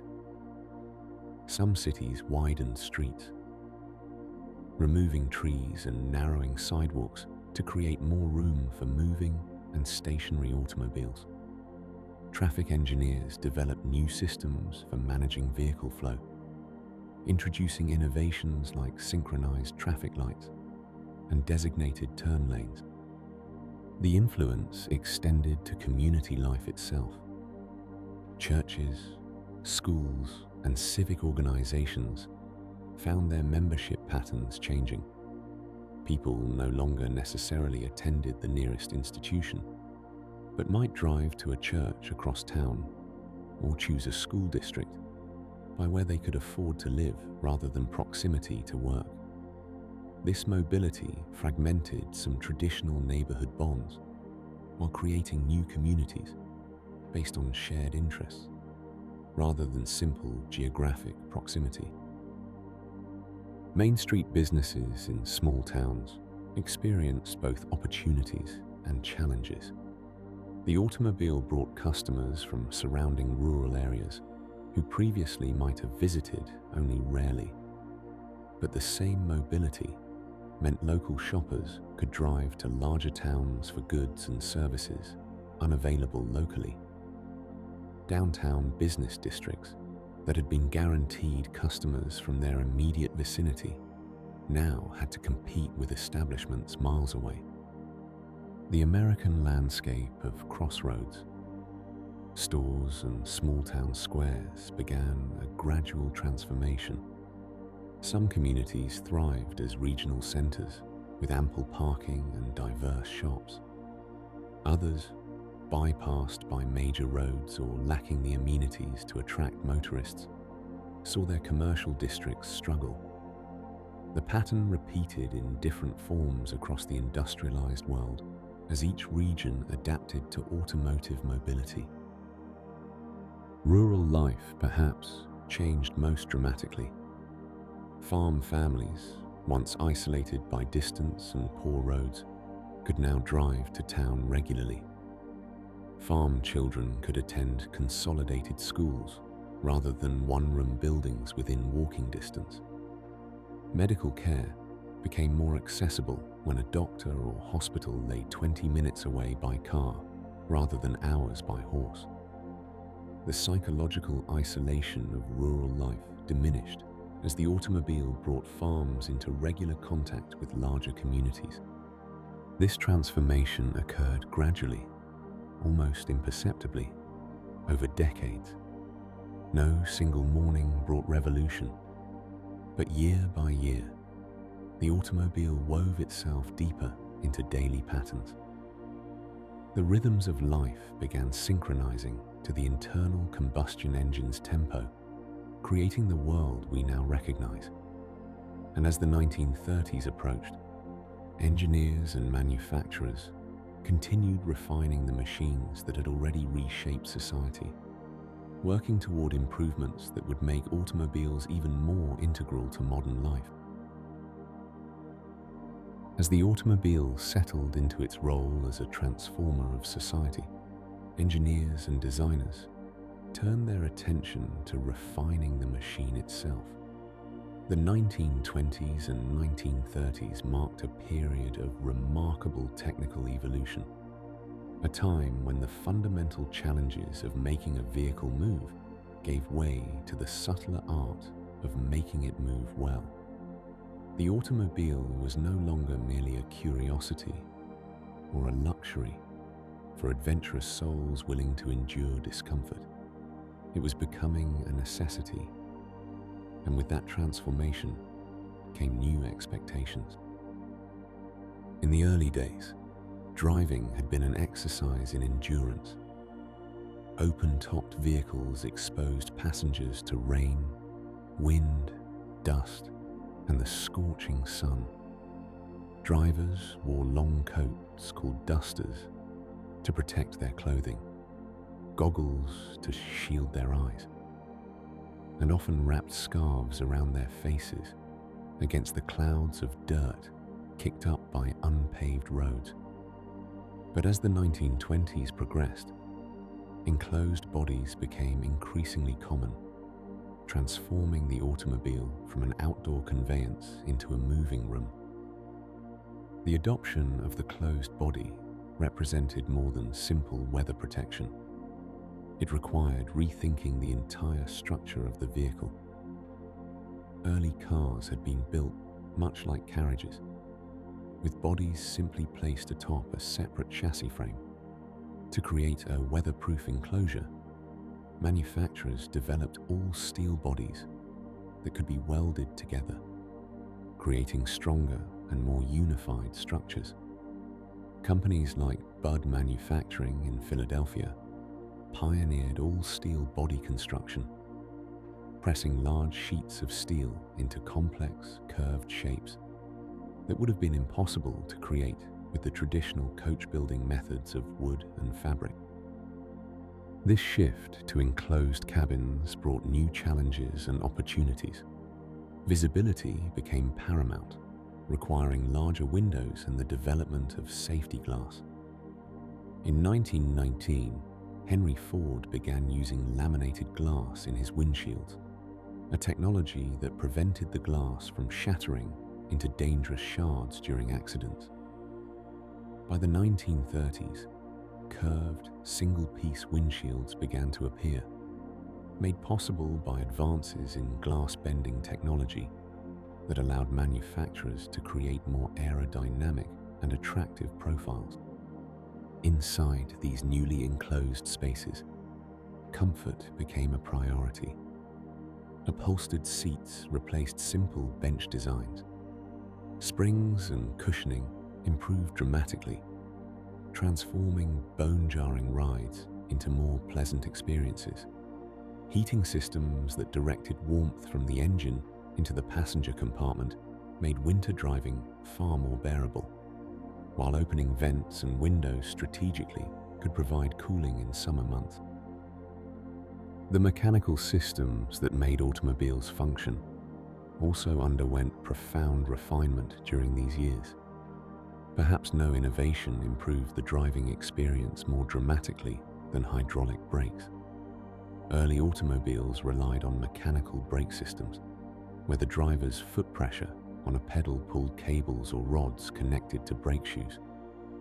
These systems required frequent adjustment, often worked unevenly from wheel to wheel, and could be overwhelmed by the weight of larger vehicles traveling at higher speeds.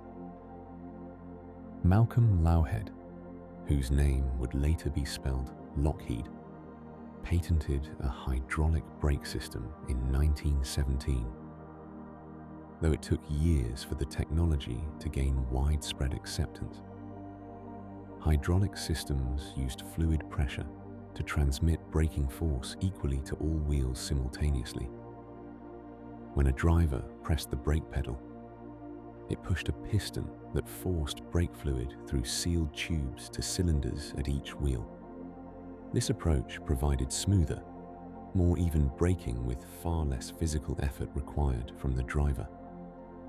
Chrysler became the first major manufacturer to adopt hydraulic brakes as standard equipment in 1924, and by the mid-1930s, most manufacturers had followed suit. The transmission, that vital link between engine and wheels, also evolved significantly during this period. Since the earliest days, drivers had manually shifted gears by operating a lever and coordinating with a clutch pedal to disconnect the engine momentarily. This required skill and attention, particularly when stopping and starting on hills or in heavy traffic. The dream of an automatic transmission captivated engineers for decades. General Motors engineer Earl Thompson developed one of the first semi-automatic transmissions in the early 1930s. His design eliminated the clutch pedal, though drivers still moved a gear selector. But the true breakthrough came in 1939 when General Motors introduced the hydromatic transmission as an option in Oldsmobile models. This fully automatic transmission used a combination of hydraulic fluid coupling and planetary gears to shift seamlessly without any driver intervention beyond selecting drive or reverse. Though expensive and initially available only on premium models, the automatic transmission represented a fundamental shift in making automobiles accessible to a broader range of drivers. Engines themselves became more sophisticated and powerful during these years. Engineers developed techniques for casting engine blocks with greater precision, allowing tighter tolerances and reduced friction. The adoption of overhead valve designs, where the valves that controlled fuel and exhaust flow were located in the cylinder head rather than beside the cylinders, allowed engines to breathe more efficiently and produce more power from the same displacement. Suspension systems evolved to provide smoother rides over imperfect roads. Independent front suspension, where each front wheel could move up and down without directly affecting the other, began appearing on various makes during the 1930s. This innovation dramatically improved handling and comfort, allowing wheels to follow road contours individually rather than as connected pairs. The electrical systems of automobiles also advanced considerably. Early vehicles often relied on magnetos for ignition, mechanical devices that generated electrical sparks through rotating magnets. Battery-powered electrical systems with generators to recharge them became standard, providing reliable starting and allowing the addition of electric lights, horns, and eventually radios and other accessories. The 6-volt electrical systems common in early vehicles gave way to 12-volt systems that could power an expanding array of electrical conveniences. Lighting technology improved substantially as well. Early automobiles used acetylene gas lamps or primitive electric bulbs that provided barely adequate illumination. The development of brighter, more focused headlamps made night driving safer and more practical. Sealed beam headlamps, introduced in the United States in 1939, combined the bulb, reflector, and lens in a single weatherproof unit that maintained its effectiveness throughout its life. Even seemingly simple features underwent refinement. Windshield wipers, initially hand-operated devices, became motorized. Rear-view mirrors, once optional accessories, became standard equipment as traffic increased and speeds rose. Fuel gauges replaced dipsticks, allowing drivers to monitor their fuel levels without stopping. Speedometers became more accurate and easier to read. As these technical advances accumulated, automobiles became machines that required less specialized knowledge to operate and maintain. The temperamental vehicles of the pioneer era had demanded mechanical aptitude from their owners, who often needed to make roadside repairs. The refined automobiles of the 1930s could be driven and enjoyed by people with little technical understanding, broadening the appeal and utility of personal transportation. The changes made during these decades between the wars transformed the automobile from a mechanical contraption into something approaching the modern conception of a car. Comfort, convenience, and reliability replaced adventure and endurance as the defining characteristics of automotive travel. These refinements prepared the automobile for its coming role in the post-war world, where it would become not merely popular, but ubiquitous, woven into the fabric of daily life for hundreds of millions of people around the globe. The world that emerged from the shadow of the Second World War was hungry for movement, for progress, for the simple joy of freedom on open roads. As factories that had produced military vehicles retooled their assembly lines, as young families began building lives in a landscape of new possibilities, the automobile transformed from a luxury item into something approaching a necessity for millions of people across the globe. In America, the transformation was perhaps most dramatic. Soldiers returning home found a nation eager to leave behind years of rationing and sacrifice. The factories of Detroit, which had devoted themselves entirely to military production throughout the war years, now turned their considerable expertise and capacity towards civilian vehicles with an almost celebratory enthusiasm. General Motors, Ford, and Chrysler began producing automobiles at a scale that would have seemed unimaginable just a decade earlier. By 1950, American manufacturers were producing more than 8 million vehicles annually, and the number continued to climb year after year. The designs that emerged from this era reflected an optimistic, forward-looking spirit. Chrome gleamed on expansive grilles and bumpers. Bodies grew longer, lower, wider. Tail fins appeared, inspired by aircraft design, growing more dramatic with each model year until they reached heights of elaborate styling fantasy in the late 1950s. These were not mere transportation devices, but expressions of prosperity, statements of success, dreams rendered in steel and glass and paint that sparkled under showroom lights. The American automotive landscape of this period developed its own distinct flavors.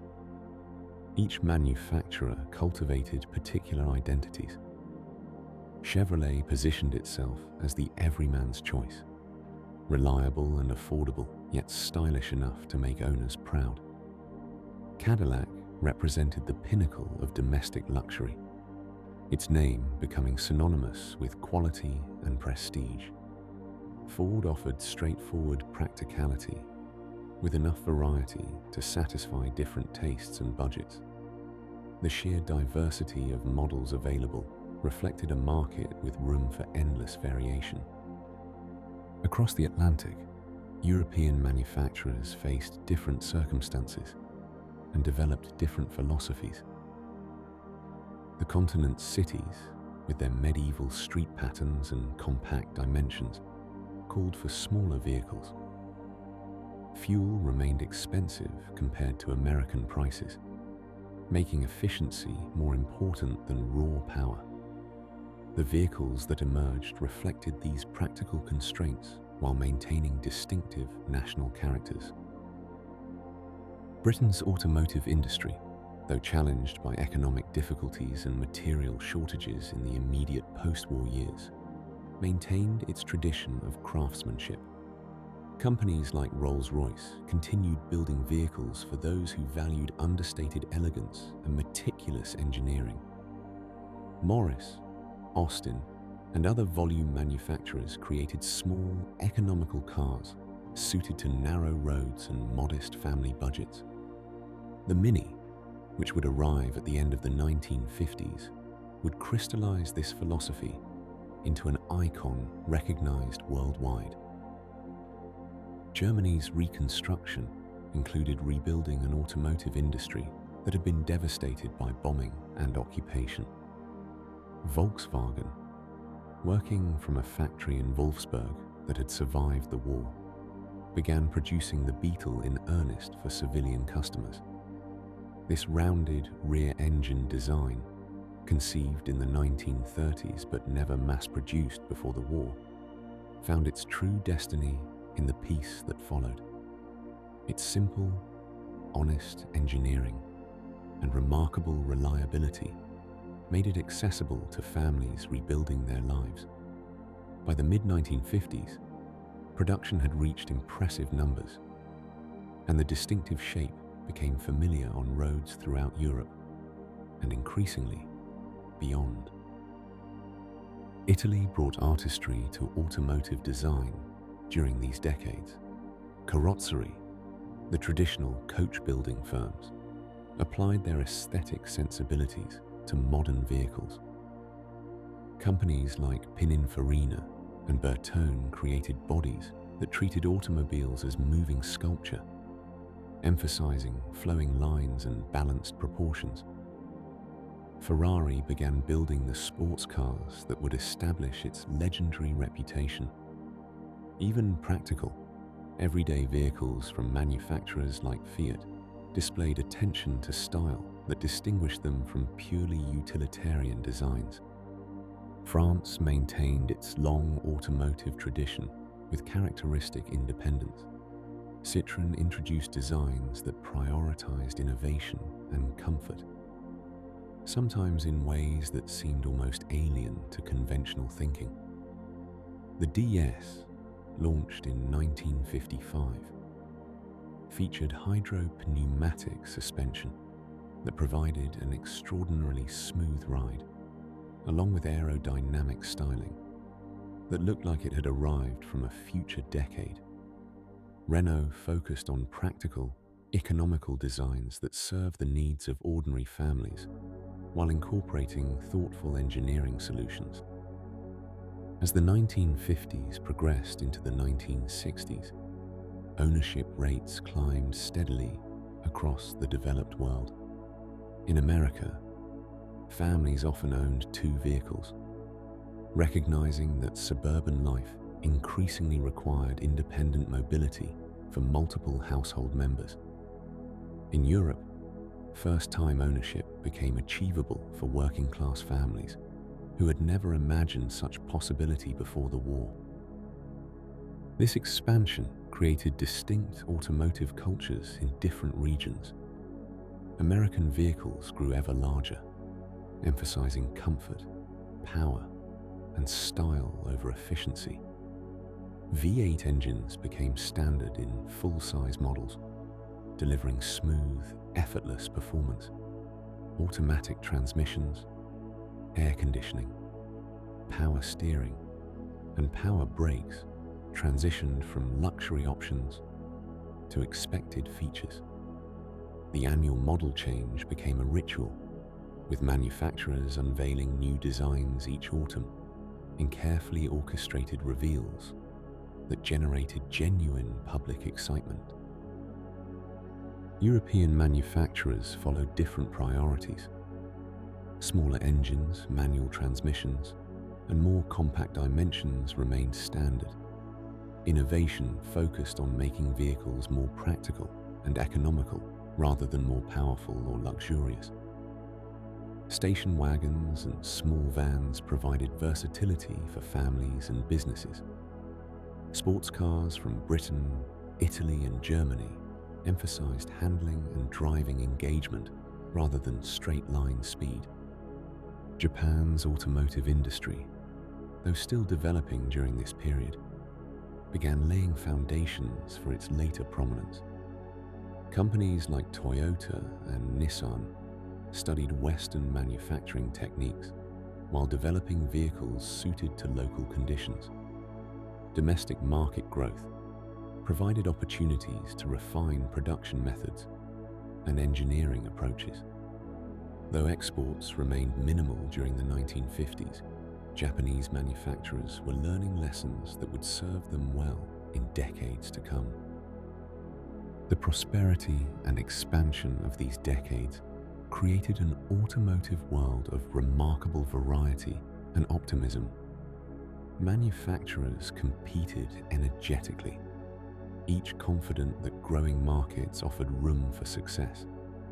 Designers experimented freely, sometimes creating forms that prioritized visual drama over practicality, but always seeking to capture imagination.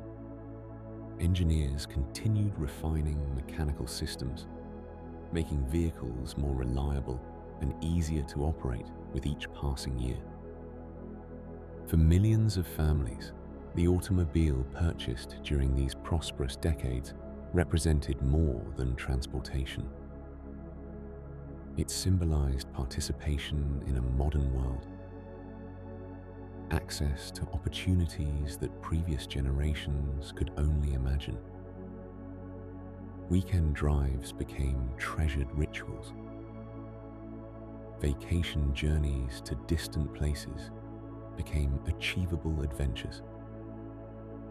The freedom to move, to explore, to visit family and friends separated by distances once measured in difficult days of travel.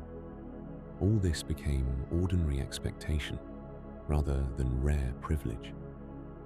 The automobile had secured its place not merely as a machine, but as an essential element of contemporary life, woven into the fabric of how people understood possibility itself. The prosperity and optimism that had defined the automobile's post-war years began to encounter new questions as the 1960s progressed. The very success of the motorcar, its integration into daily life for millions of families, meant that consequences once barely noticed were now impossible to ignore. The roads that had seemed so wonderfully liberating carried more vehicles than their designers had imagined. The powerful engines that had symbolized progress consumed fuel and produced exhaust in quantities that accumulated in ways both visible and invisible.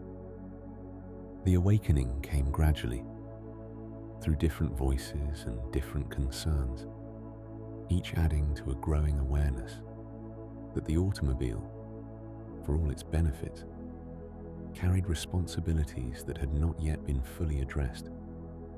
This was not a rejection of the motorcar itself, but rather a maturation of society's relationship with it, a recognition that such a powerful technology required thoughtful stewardship. In the realm of safety, the conversation began to shift in unexpected ways. For decades, accidents had been viewed primarily as failures of the driver, matters of individual responsibility and skill. But a few researchers began asking different questions. What if the vehicle itself could be designed to protect its occupants better? What if crashes, while regrettable, could be anticipated in design rather than merely blamed on human error? The work of physicians and engineers who studied collision injuries revealed patterns that suggested design improvements. Hugh de Haven, a researcher who had himself survived a plane crash in the 1920s, conducted careful studies of how people were injured in accidents. His investigations suggested that many injuries resulted from impacts with hard surfaces inside the vehicle itself: the steering wheel, the dashboard, the windshield. If these surfaces could be made less hazardous, if occupants could be restrained during sudden deceleration, survival rates might improve dramatically. These ideas found their most prominent champion in a man who approached the question from an unexpected direction. Ralph Nader, a lawyer and researcher, published a book in 1965 titled Unsafe at Any Speed that examined automotive safety with unprecedented scrutiny. While the book focused particular attention on certain design choices made by one manufacturer, its broader impact was to transform how the public thought about automobile safety. The book argued that manufacturers had the capability to build safer vehicles, and that designing for crashworthiness was both technically feasible and morally necessary. The response to these safety concerns took shape through both innovation and regulation. Seatbelts, which had been available as options on some vehicles since the 1950s, began their journey toward universal adoption. The simple lap belt gave way to the three-point shoulder harness, a design created by Swedish engineer Niels Bohlin for Volvo. This elegant solution, which distributed crash forces across the stronger parts of the body, proved remarkably effective. Volvo made the patent freely available, recognizing that safety improvements benefited everyone. In the United States, Congress established federal safety standards that would require certain features in all new vehicles. Beginning with the 1968 model year, cars sold in America had to include energy-absorbing steering columns, padded dashboards, and dual-circuit braking systems. These seemed like modest requirements, yet they represented a fundamental shift in thinking, an acknowledgement that vehicles should be designed with human vulnerability in mind. Crash testing emerged as a crucial tool for understanding vehicle behavior during collisions. Engineers began deliberately destroying automobiles in controlled conditions, using instrumented dummies to measure the forces experienced by occupants. These tests, initially conducted behind closed doors, would eventually become public demonstrations of a manufacturer's commitment to safety. What had once been an uncomfortable topic, the violent moment of collision, became a subject of rigorous scientific study. Parallel to these safety concerns, a different kind of awareness was developing about the automobile's relationship with the environment. The connection between vehicle emissions and air quality had been noted by scientists for years, but it took visible evidence to spur broader recognition. In cities like Los Angeles, where geography trapped pollution beneath temperature inversions, the brown haze of smog became impossible to dismiss. The romantic vision of endless motoring met the physical reality of exhaust accumulating in enclosed air basins. California, facing particularly acute air quality challenges, became a laboratory for emissions control. The state's researchers worked to understand the chemistry of photochemical smog, discovering how unburned hydrocarbons and nitrogen oxides from vehicle exhaust reacted in sunlight to create the familiar urban haze. This understanding led to requirements for devices that could reduce these emissions.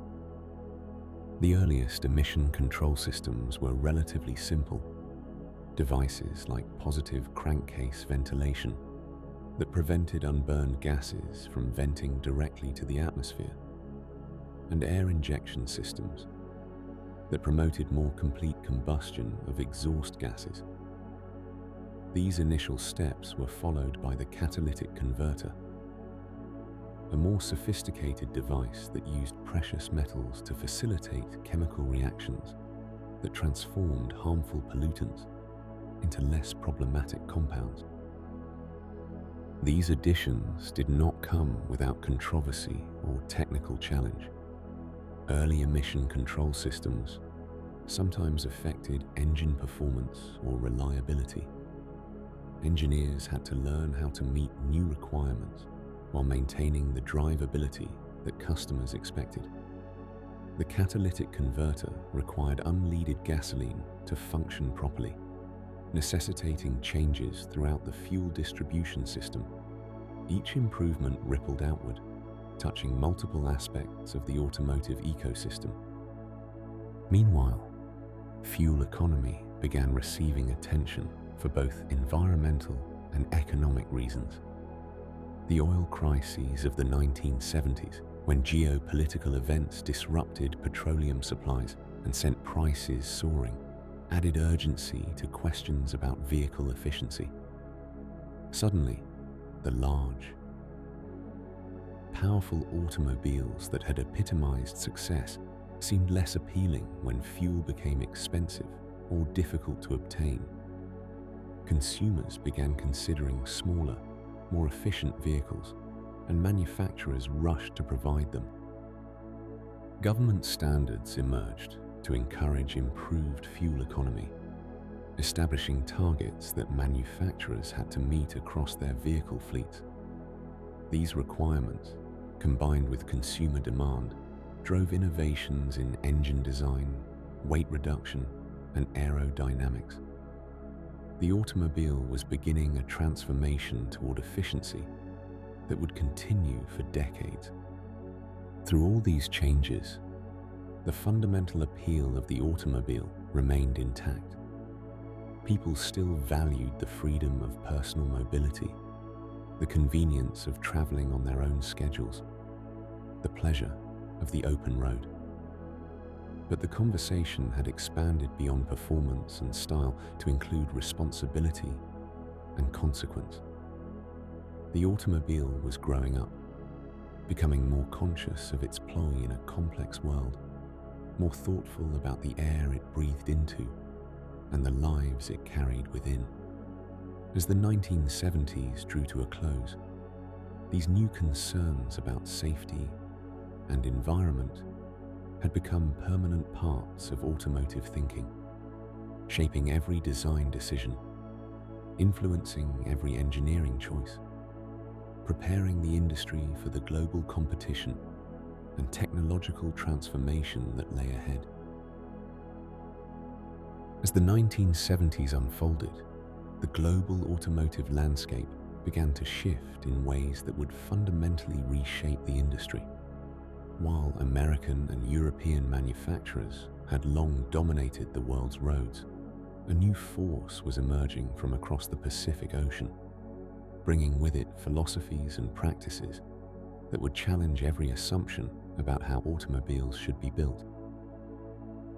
The story of Japan's automotive rise had been building quietly for decades. In the years following the Second World War, Japanese manufacturers had focused primarily on their domestic market, producing small, economical vehicles suited to their country's narrow streets and resource-conscious population. Companies like Toyota, Nissan, and Honda had been steadily refining their craft, learning from Western designs, while developing their own approaches to engineering and manufacturing. The oil crisis of 1973 created an unexpected opening. As fuel prices soared, and American consumers suddenly found their large, thirsty vehicles expensive to operate, they began looking for alternatives. Japanese manufacturers, already experienced in building smaller, more efficient cars, were perfectly positioned to meet this new demand. The Honda Civic and Toyota Corolla began appearing in American driveways with increasing frequency, initially purchased out of economic necessity, but soon appreciated for other qualities their owners discovered. These early Japanese imports revealed something unexpected. They were reliable in ways that surprised American buyers, accustomed to regular maintenance visits and occasional breakdowns. They started on cold mornings without complaint. Their parts didn't fail prematurely. They didn't leak oil or require constant adjustment. This reliability wasn't accidental. It was the result of manufacturing philosophies that Western automakers were only beginning to understand. At the heart of Japan's approach was a concept that would become known as Kaizen, or continuous improvement. Rather than accepting a certain rate of defects as normal, Japanese manufacturers worked systematically to eliminate flaws at every stage of production. Workers on assembly lines were encouraged to identify problems and suggest solutions. Quality wasn't something inspected into a finished product, but built into every step of the process. Toyota had developed particularly sophisticated methods that would eventually be studied worldwide. Their production system emphasized eliminating waste, maintaining minimal inventory, and stopping the entire assembly line if a defect was detected.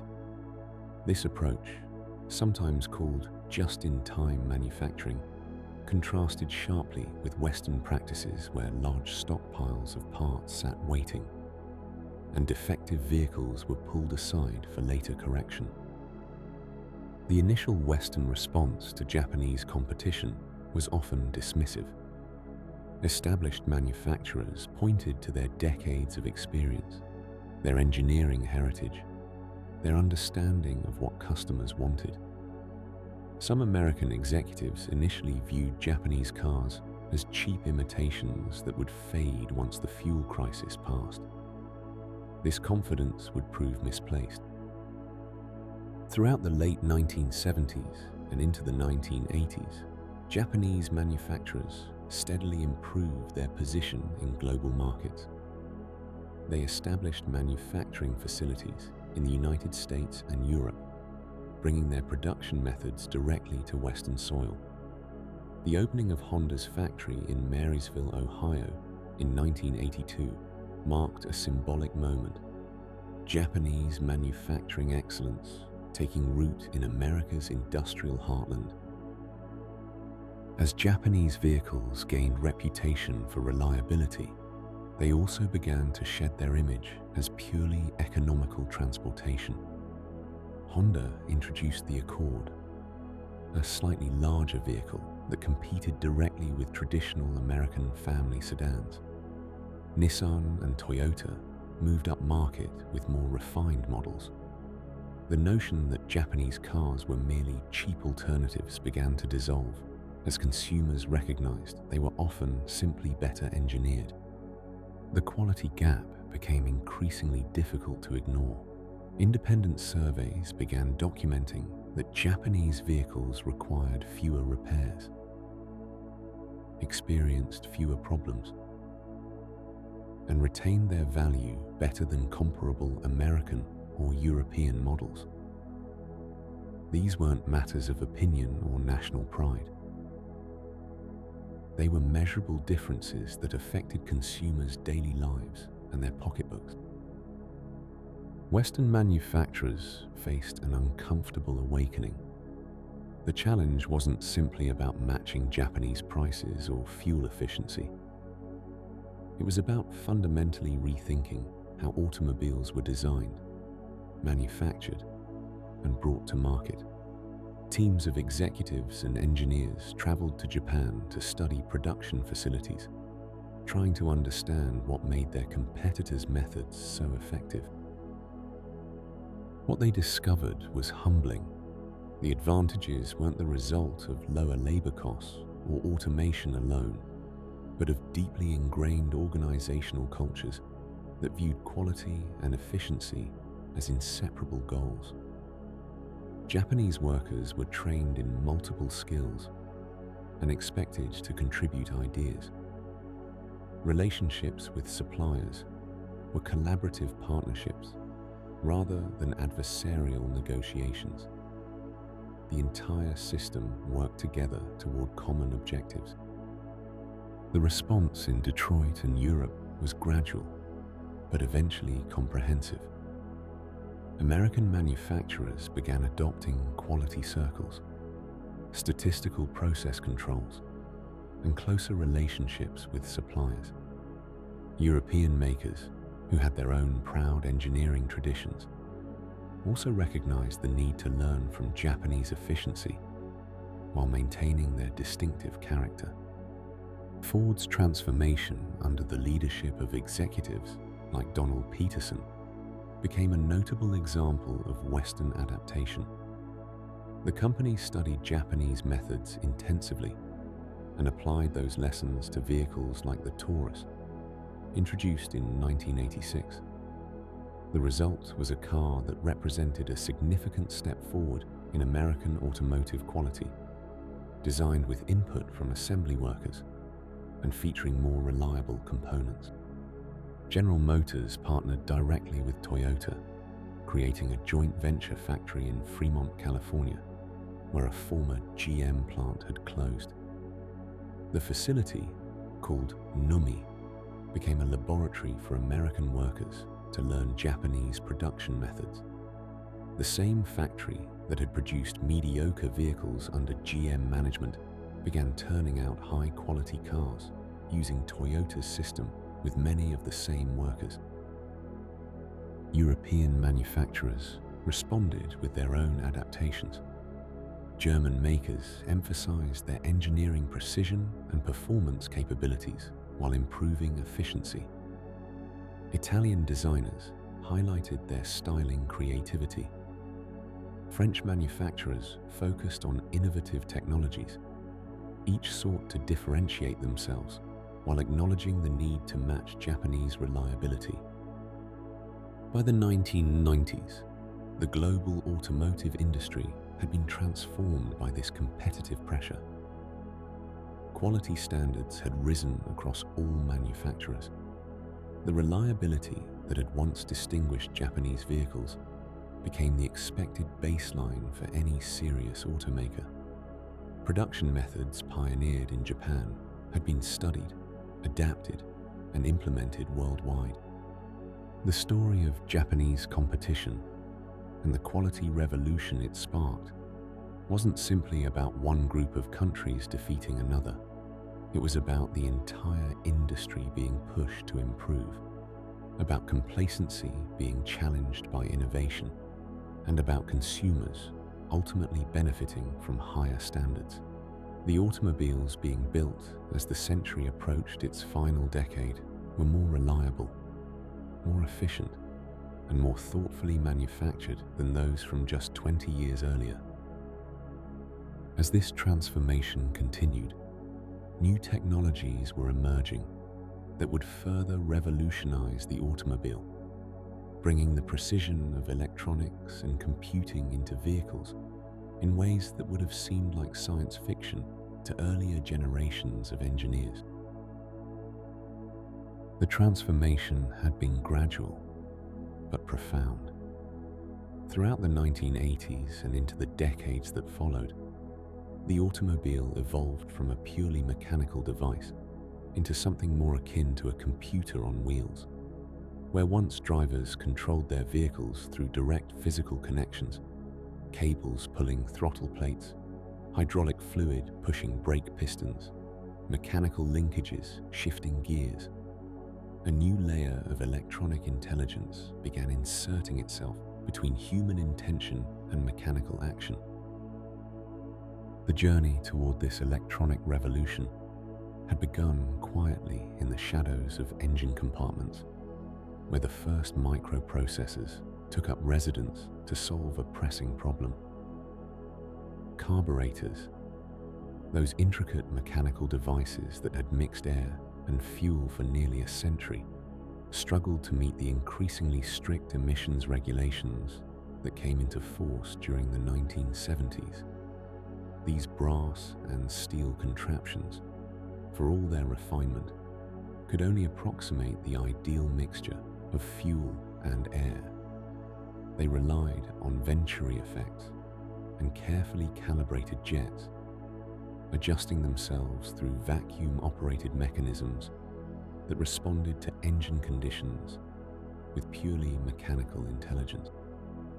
Electronic fuel injection offered something carburetors never could: precision. The earliest systems appeared in luxury vehicles and sports cars during the late 1960s and 1970s, but they remained expensive and complex. By the early 1980s, however, semiconductor technology had advanced to where small computers could reliably survive the harsh environment under a hood. The heat, vibration, and electrical interference that had once made such delicate electronics impractical. These engine control units, as they came to be known, monitored dozens of sensors scattered throughout the engine. Oxygen sensors in the exhaust stream reported whether the mixture was running rich or lean. Temperature sensors tracked the engine's warmth. Airflow meters measured the volume of air entering the intake. The computer processed this information thousands of times per second, calculating the precise amount of fuel to inject and the exact moment to create each spark. The result was engines that ran cleaner, more efficiently, and with more power than their carbureted predecessors, adapting instantly to changes in altitude, temperature, and driving conditions. As engineers recognized the potential of these electronic brains, they began entrusting them with additional responsibilities. Anti-lock braking systems emerged as one of the most significant safety advances of the era. The concept was simple in theory, but extraordinarily difficult to achieve with mechanical systems alone. When a driver pressed the brake pedal hard enough to lock the wheels, the tires would skid across the pavement rather than roll, drastically reducing the friction available for stopping and eliminating any ability to steer. An electronic system could detect the moment a wheel began to lock by monitoring its rotational speed, then rapidly pulse the brake pressure to that wheel, maintaining it at the threshold of maximum braking force without allowing it to skid. The sensation felt strange to drivers at first, a pulsing feedback through the brake pedal during emergency stops, but the results spoke clearly. Stopping distances decreased, and drivers maintained steering control even during panic braking. What began as a luxury feature gradually became standard equipment as the technology matured and costs declined through the 1990s. The electronic expansion continued into the transmission, where computers learned to manage gear changes with a sophistication no mechanical governor could match. Electronic automatic transmissions could consider vehicle speed, engine load, throttle position, and even driving style to select the optimal gear. Some systems learned individual driver patterns, adapting their shift strategies to match whether someone preferred aggressive or gentle acceleration. Manual transmissions, too, gained electronic oversight in some vehicles, with computer-controlled clutches allowing drivers to request gear changes without operating a clutch pedal themselves. Inside the passenger compartment, liquid crystal displays began replacing mechanical gauges. Where speedometers once relied on spinning cables and springs, electronic sensors now measured wheel rotation and transmitted this information to digital displays. Trip computers calculated fuel economy, estimated range, and tracked maintenance intervals. Climate control systems used electronic thermostats and servo motors to maintain precise temperatures, adjusting air distribution with far greater accuracy than mechanical linkages and vacuum actuators ever could. The dashboard itself evolved into an information center. Early attempts at digital instrumentation in the 1980s sometimes sacrificed clarity for novelty, with glowing green or amber graphics that proved difficult to read in certain lighting conditions. But as display technology improved, instrument clusters combined traditional analog gauge aesthetics with digital precision, often including configurable screens that could show navigation information, audio system details, or vehicle status messages. Navigation systems represented perhaps the most visible transformation in how drivers interacted with electronics. The first automotive navigation systems appeared in luxury cars during the late 1980s, using dead reckoning based on wheel rotation and gyroscopes to estimate position. These early systems required expensive map databases stored on compact discs, and their accuracy left much to be desired. The emergence of the global positioning system, initially developed for military purposes, but opened for civilian use, revolutionized automotive navigation during the 1990s and early 2000s. Receivers could determine position with remarkable accuracy by triangulating signals from orbiting satellites, displaying the vehicle's location on detailed digital maps, and calculating optimal routes to destinations. As electronic systems proliferated, they began communicating with one another through standardized protocols. The onboard diagnostic systems, mandated for emissions compliance, provided a common language that allowed different electronic modules to share information.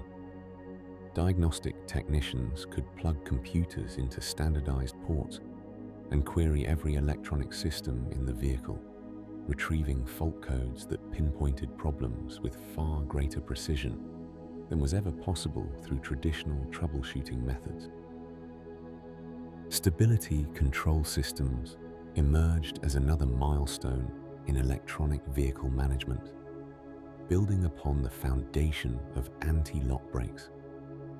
By monitoring the vehicle's intended path, determined by steering angle, and comparing it to the actual trajectory measured by accelerometers and yaw sensors, these systems could detect when a vehicle began to skid or spin.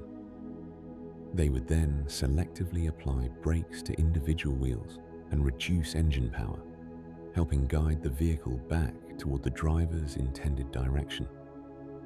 The intervention happened so quickly and smoothly that drivers might barely notice the system working, except for subtle pulsing from the brake pedal and a warning light on the dashboard. The transformation extended even to the keys that started vehicles. Transponder chips embedded in key fobs communicated with the engine control unit through encrypted radio signals, making vehicles far more difficult to steal through simple hot wiring. Later systems eliminated traditional keys entirely, allowing drivers to unlock and start their vehicles with wireless fobs that remained in pockets or purses. By the turn of the millennium, premium vehicles contained dozens of individual computers, managing everything from suspension damping rates to headlight aim, from mirror adjustment to seat heating. The modern automobile had become a rolling network of digital devices, all coordinating to enhance safety, efficiency, comfort, and convenience. This electronic foundation would prove essential for the next great transformation waiting just beyond the horizon: the return of electric propulsion to center stage in automotive engineering. As electronics wove themselves ever more deeply into the fabric of the automobile, a quiet revolution was stirring in laboratories and garages around the world. The electric vehicle, once dismissed as a quaint relic of the earliest automotive age, was preparing for an unexpected return to the stage. This revival would not happen overnight, nor would it follow a simple, straight path. Instead, it would emerge from a convergence of environmental concerns, technological breakthroughs, and a renewed willingness to imagine transportation differently. The seeds of this electric renaissance had been planted decades earlier, though few recognized them at the time. During the oil crises of the 1970s, a handful of engineers and inventors had begun tinkering with electric propulsion once again, wondering if the old problems might finally have new solutions. The fundamental challenge had always been energy storage. Those early lead-acid batteries, heavy and limited in their capacity, had confined electric vehicles to short ranges and slow speeds since the earliest days of motoring. But by the 1980s and 1990s, research into new battery chemistries was beginning to show promise. Nickel metal hydride batteries emerged as a significant step forward, offering better energy density than the lead-acid batteries that had powered electric delivery trucks in the early 20th century. These improved batteries found their first automotive application not in purely electric vehicles, but in a clever compromise that would prove instrumental in the broader electric revival, the hybrid. In Japan, Toyota's engineers had been working quietly on a vehicle that would combine an internal combustion engine with an electric motor and battery pack. The challenge was not simply bolting these components together, but creating sophisticated control systems that could seamlessly switch between power sources or blend them together, depending on driving conditions. When Toyota introduced the Prius to the Japanese market in 1991, it represented something genuinely new in automotive engineering. Here was a vehicle that could capture energy normally lost during braking, store it in batteries, and use it to power an electric motor that could propel the car on its own at low speeds, or assist the gasoline engine during acceleration. The Prius arrived on American roads a few years later, and while the initial sales were modest, the vehicle sparked imaginations. Here was a proof that electric propulsion could work in a modern context, integrated thoughtfully with existing technology. Other manufacturers began developing their own hybrid systems, each with slightly different approaches to the engineering challenges. Honda introduced the Insight with its slim, aerodynamic body designed to maximize efficiency. American manufacturers began adding hybrid options to larger vehicles, demonstrating that the technology could scale. But hybrids were always a transitional concept, a bridge between two different visions of automotive power. Some engineers and entrepreneurs were dreaming of something more radical, vehicles that would run entirely on electricity, with no internal combustion engine at all. For this vision to become practical, battery technology would need another leap forward. That leap came with the development and refinement of lithium-ion batteries. Originally developed for portable electronics, these batteries offered significantly better energy density than their predecessors.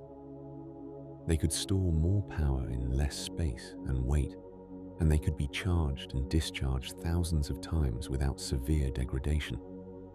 As manufacturing processes improved and costs gradually declined, the possibility of building electric vehicles with meaningful range became tangible rather than theoretical. In California, a small company called Tesla Motors was founded in 2003 by a group of engineers who believed the time had finally come for serious electric vehicles.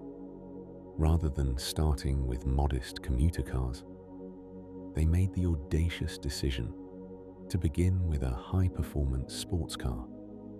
The Tesla Roadster, introduced in 2006, used thousands of small lithium-ion battery cells, similar to those in laptop computers, packaged together into a large battery pack.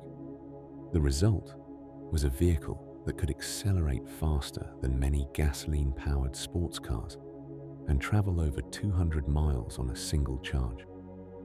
The Roadster served a crucial purpose beyond simply being an impressive machine. It changed perceptions.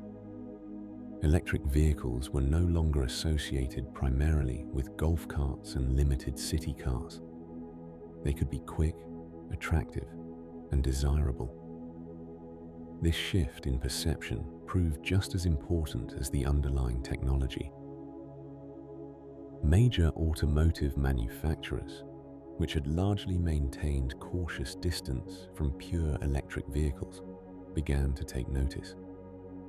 Nissan made a bold commitment to mass-market electric transportation with the Leaf, a practical 5-door hatchback designed from the ground up as an electric vehicle. Introduced in 2010, it brought electric driving to a more affordable price point and demonstrated that major manufacturers were willing to invest seriously in the technology.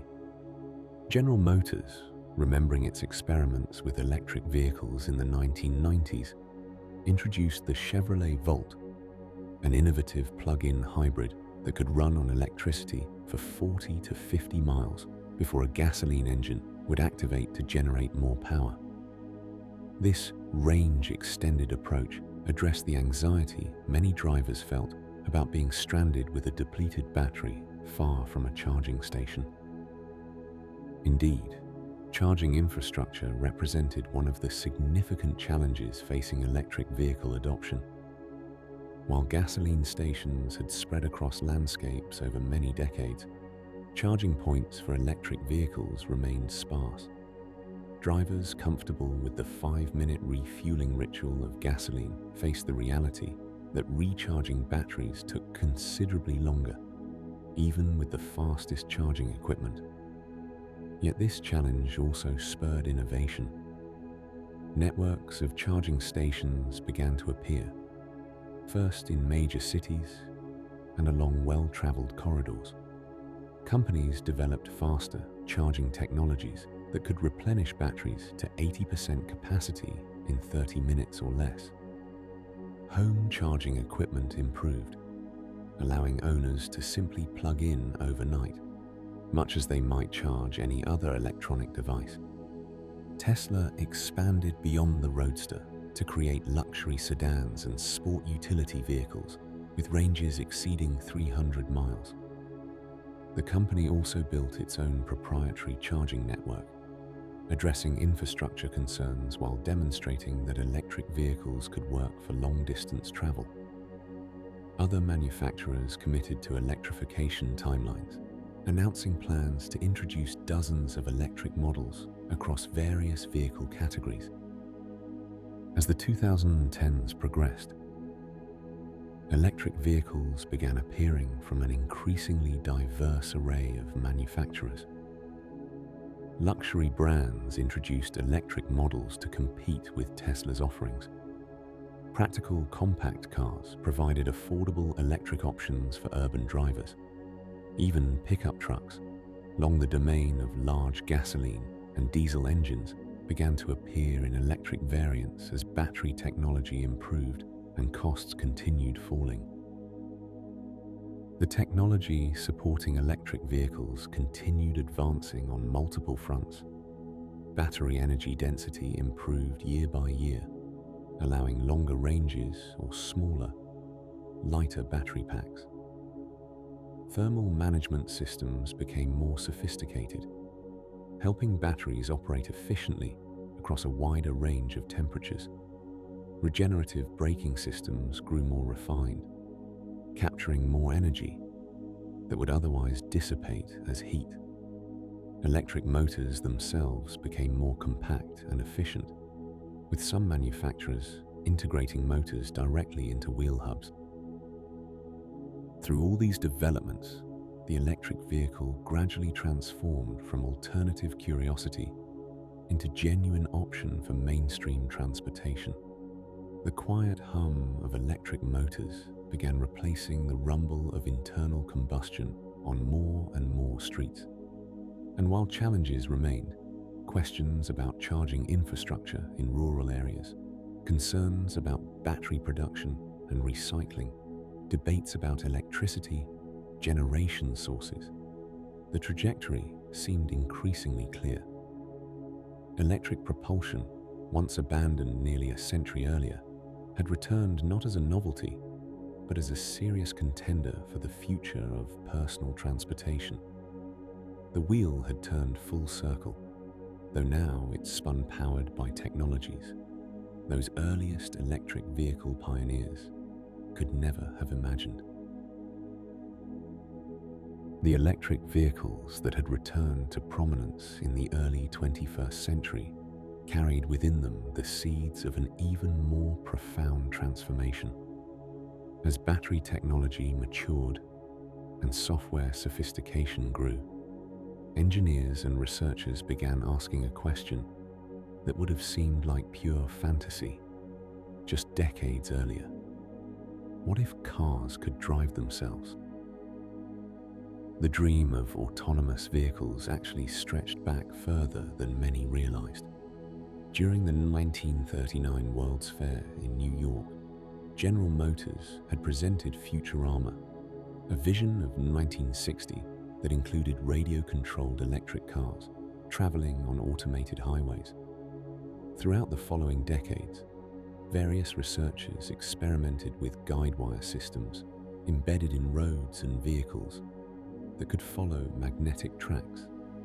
These early concepts required massive infrastructure changes, however, making them impractical for widespread implementation.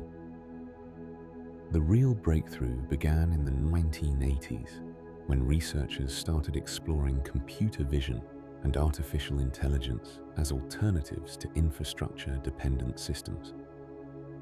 At Carnegie Mellon University, a team led by researcher Raj Reddy developed the NaveLab series of autonomous vehicles.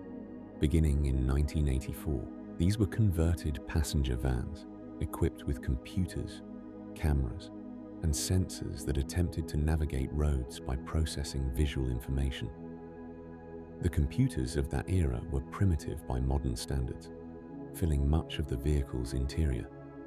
Yet they demonstrated that machines could begin to interpret the complex environment of real-world driving. In Germany, engineer Ernst Dickmanns pioneered another approach, equipping Mercedes-Benz vans with cameras and processors that use predictive algorithms to anticipate road conditions.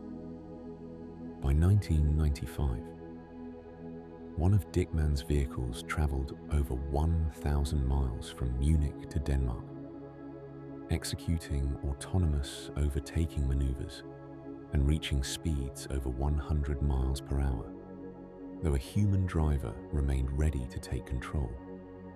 The journey proved that autonomous highway driving was entering the realm of possibility. These early experiments revealed the staggering complexity of the challenge.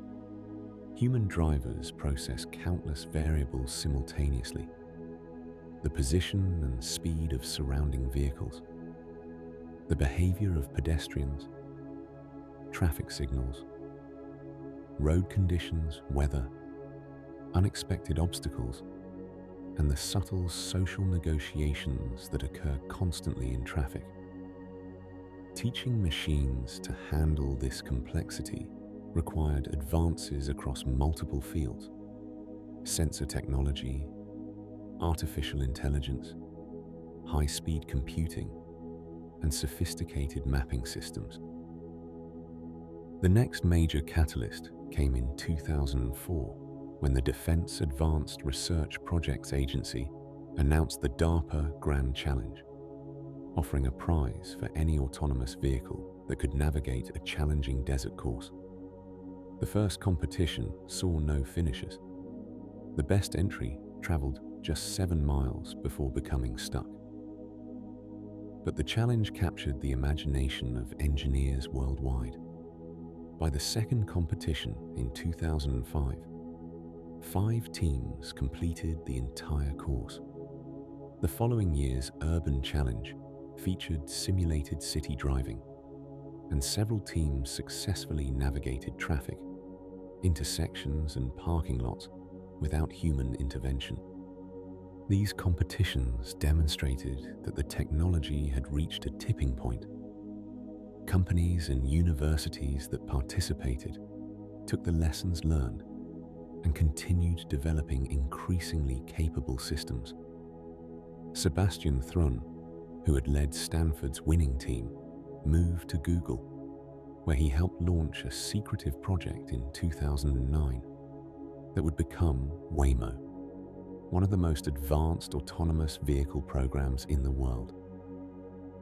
The technology relied on layering multiple sensor systems Cameras provided rich visual information, but struggled in poor weather or lighting. Radar could detect objects through fog and darkness, but offered less detail. LiDAR, which used laser pulses to create three-dimensional maps of surroundings, provided precise distance measurements, but was initially expensive. By combining these technologies with high-definition maps and powerful computers running sophisticated artificial intelligence algorithms, engineers created systems that could begin to match human perception. Traditional automobile manufacturers, watching technology companies enter their domain, accelerated their own autonomous programs. Tesla began offering increasingly advanced driver assistance features, using cameras and radar to enable functions like lane keeping and adaptive cruise control. Other manufacturers partnered with technology firms or developed in-house expertise. By the 2020s, numerous companies were testing autonomous vehicles on public roads, accumulating millions of miles of real-world experience. The path forward revealed itself as more gradual than some early enthusiasts had predicted.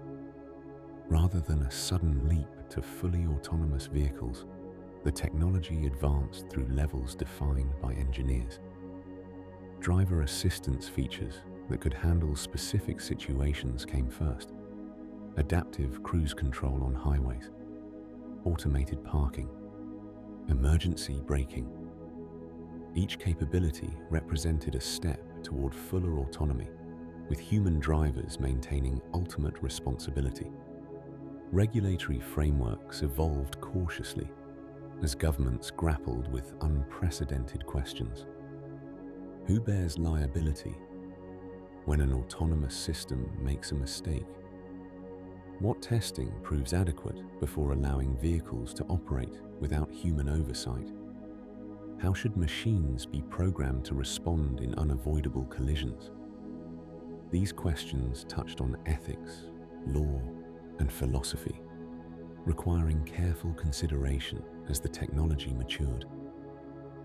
Beyond private cars, autonomous technology found applications in controlled environments. Warehouse facilities deployed self-driving vehicles for moving goods.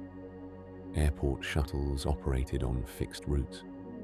Mining operations in remote locations used autonomous trucks. These specialized applications allowed the technology to prove itself, while engineers continued refining systems for the greater complexity of public roads. The broader transformation extended beyond autonomy itself. Vehicles became increasingly connected, communicating with infrastructure and each other to optimize traffic flow. Smartphone integration made cars extensions of digital life. Subscription services offered features delivered through software updates rather than physical modifications. The very concept of vehicle ownership began shifting as ride-sharing services and car-sharing programs offered alternatives to buying automobiles, particularly in urban areas where parking was scarce and expensive. Electric propulsion and autonomous capability converged naturally. Electric vehicles' simpler mechanical systems and digital architecture made them ideal platforms for autonomous technology. New companies launched with visions of fleets of autonomous electric taxis, reimagining transportation as a service rather than a product. Traditional manufacturers adapted their strategies, developing their own visions of mobility that blended various ownership and usage models. As night settles and we contemplate this unfolding story, the automobile stands at another threshold, much as it did when steam first turned wheels, when internal combustion proved practical, when assembly lines made cars accessible, when electronics transformed their operation. Each era built upon previous innovations while opening new possibilities. The roads ahead remain partially unwritten. Technologies continue evolving, regulations develop, and society decides what relationship with automobiles serves us best. What remains constant is humanity's ingenuity, that same creative spirit that led ancient peoples to dream of mechanical motion, that inspired generations of inventors to solve seemingly impossible challenges, that transform the world through wheels and engines and electric motors. The automobile's story teaches us that transformation unfolds gradually through countless small advances and the dedication of people willing to imagine better possibilities. As you drift towards sleep, consider how far those wheels have traveled, from Leonardo's sketches through steam and gasoline to electric autonomy, carrying within them the dreams and determination of all who believed in motion's promise. As we bring to a close our journey through the remarkable story of the automobile, from those first steam-powered dreams to the quiet hum of electric vehicles, we hope this peaceful ride through history has gently carried you toward rest. Thank you for joining us on this exploration of innovation and progress. If these calm stories have brought you comfort this evening, we'd love to have you with us again. Like, subscribe, and share your thoughts in the comments below. And now, as the night deepens and your mind settles into stillness, we wish you the sweetest of dreams. Good night, fellow dreamer, and may your sleep be restful and your dreams be kind.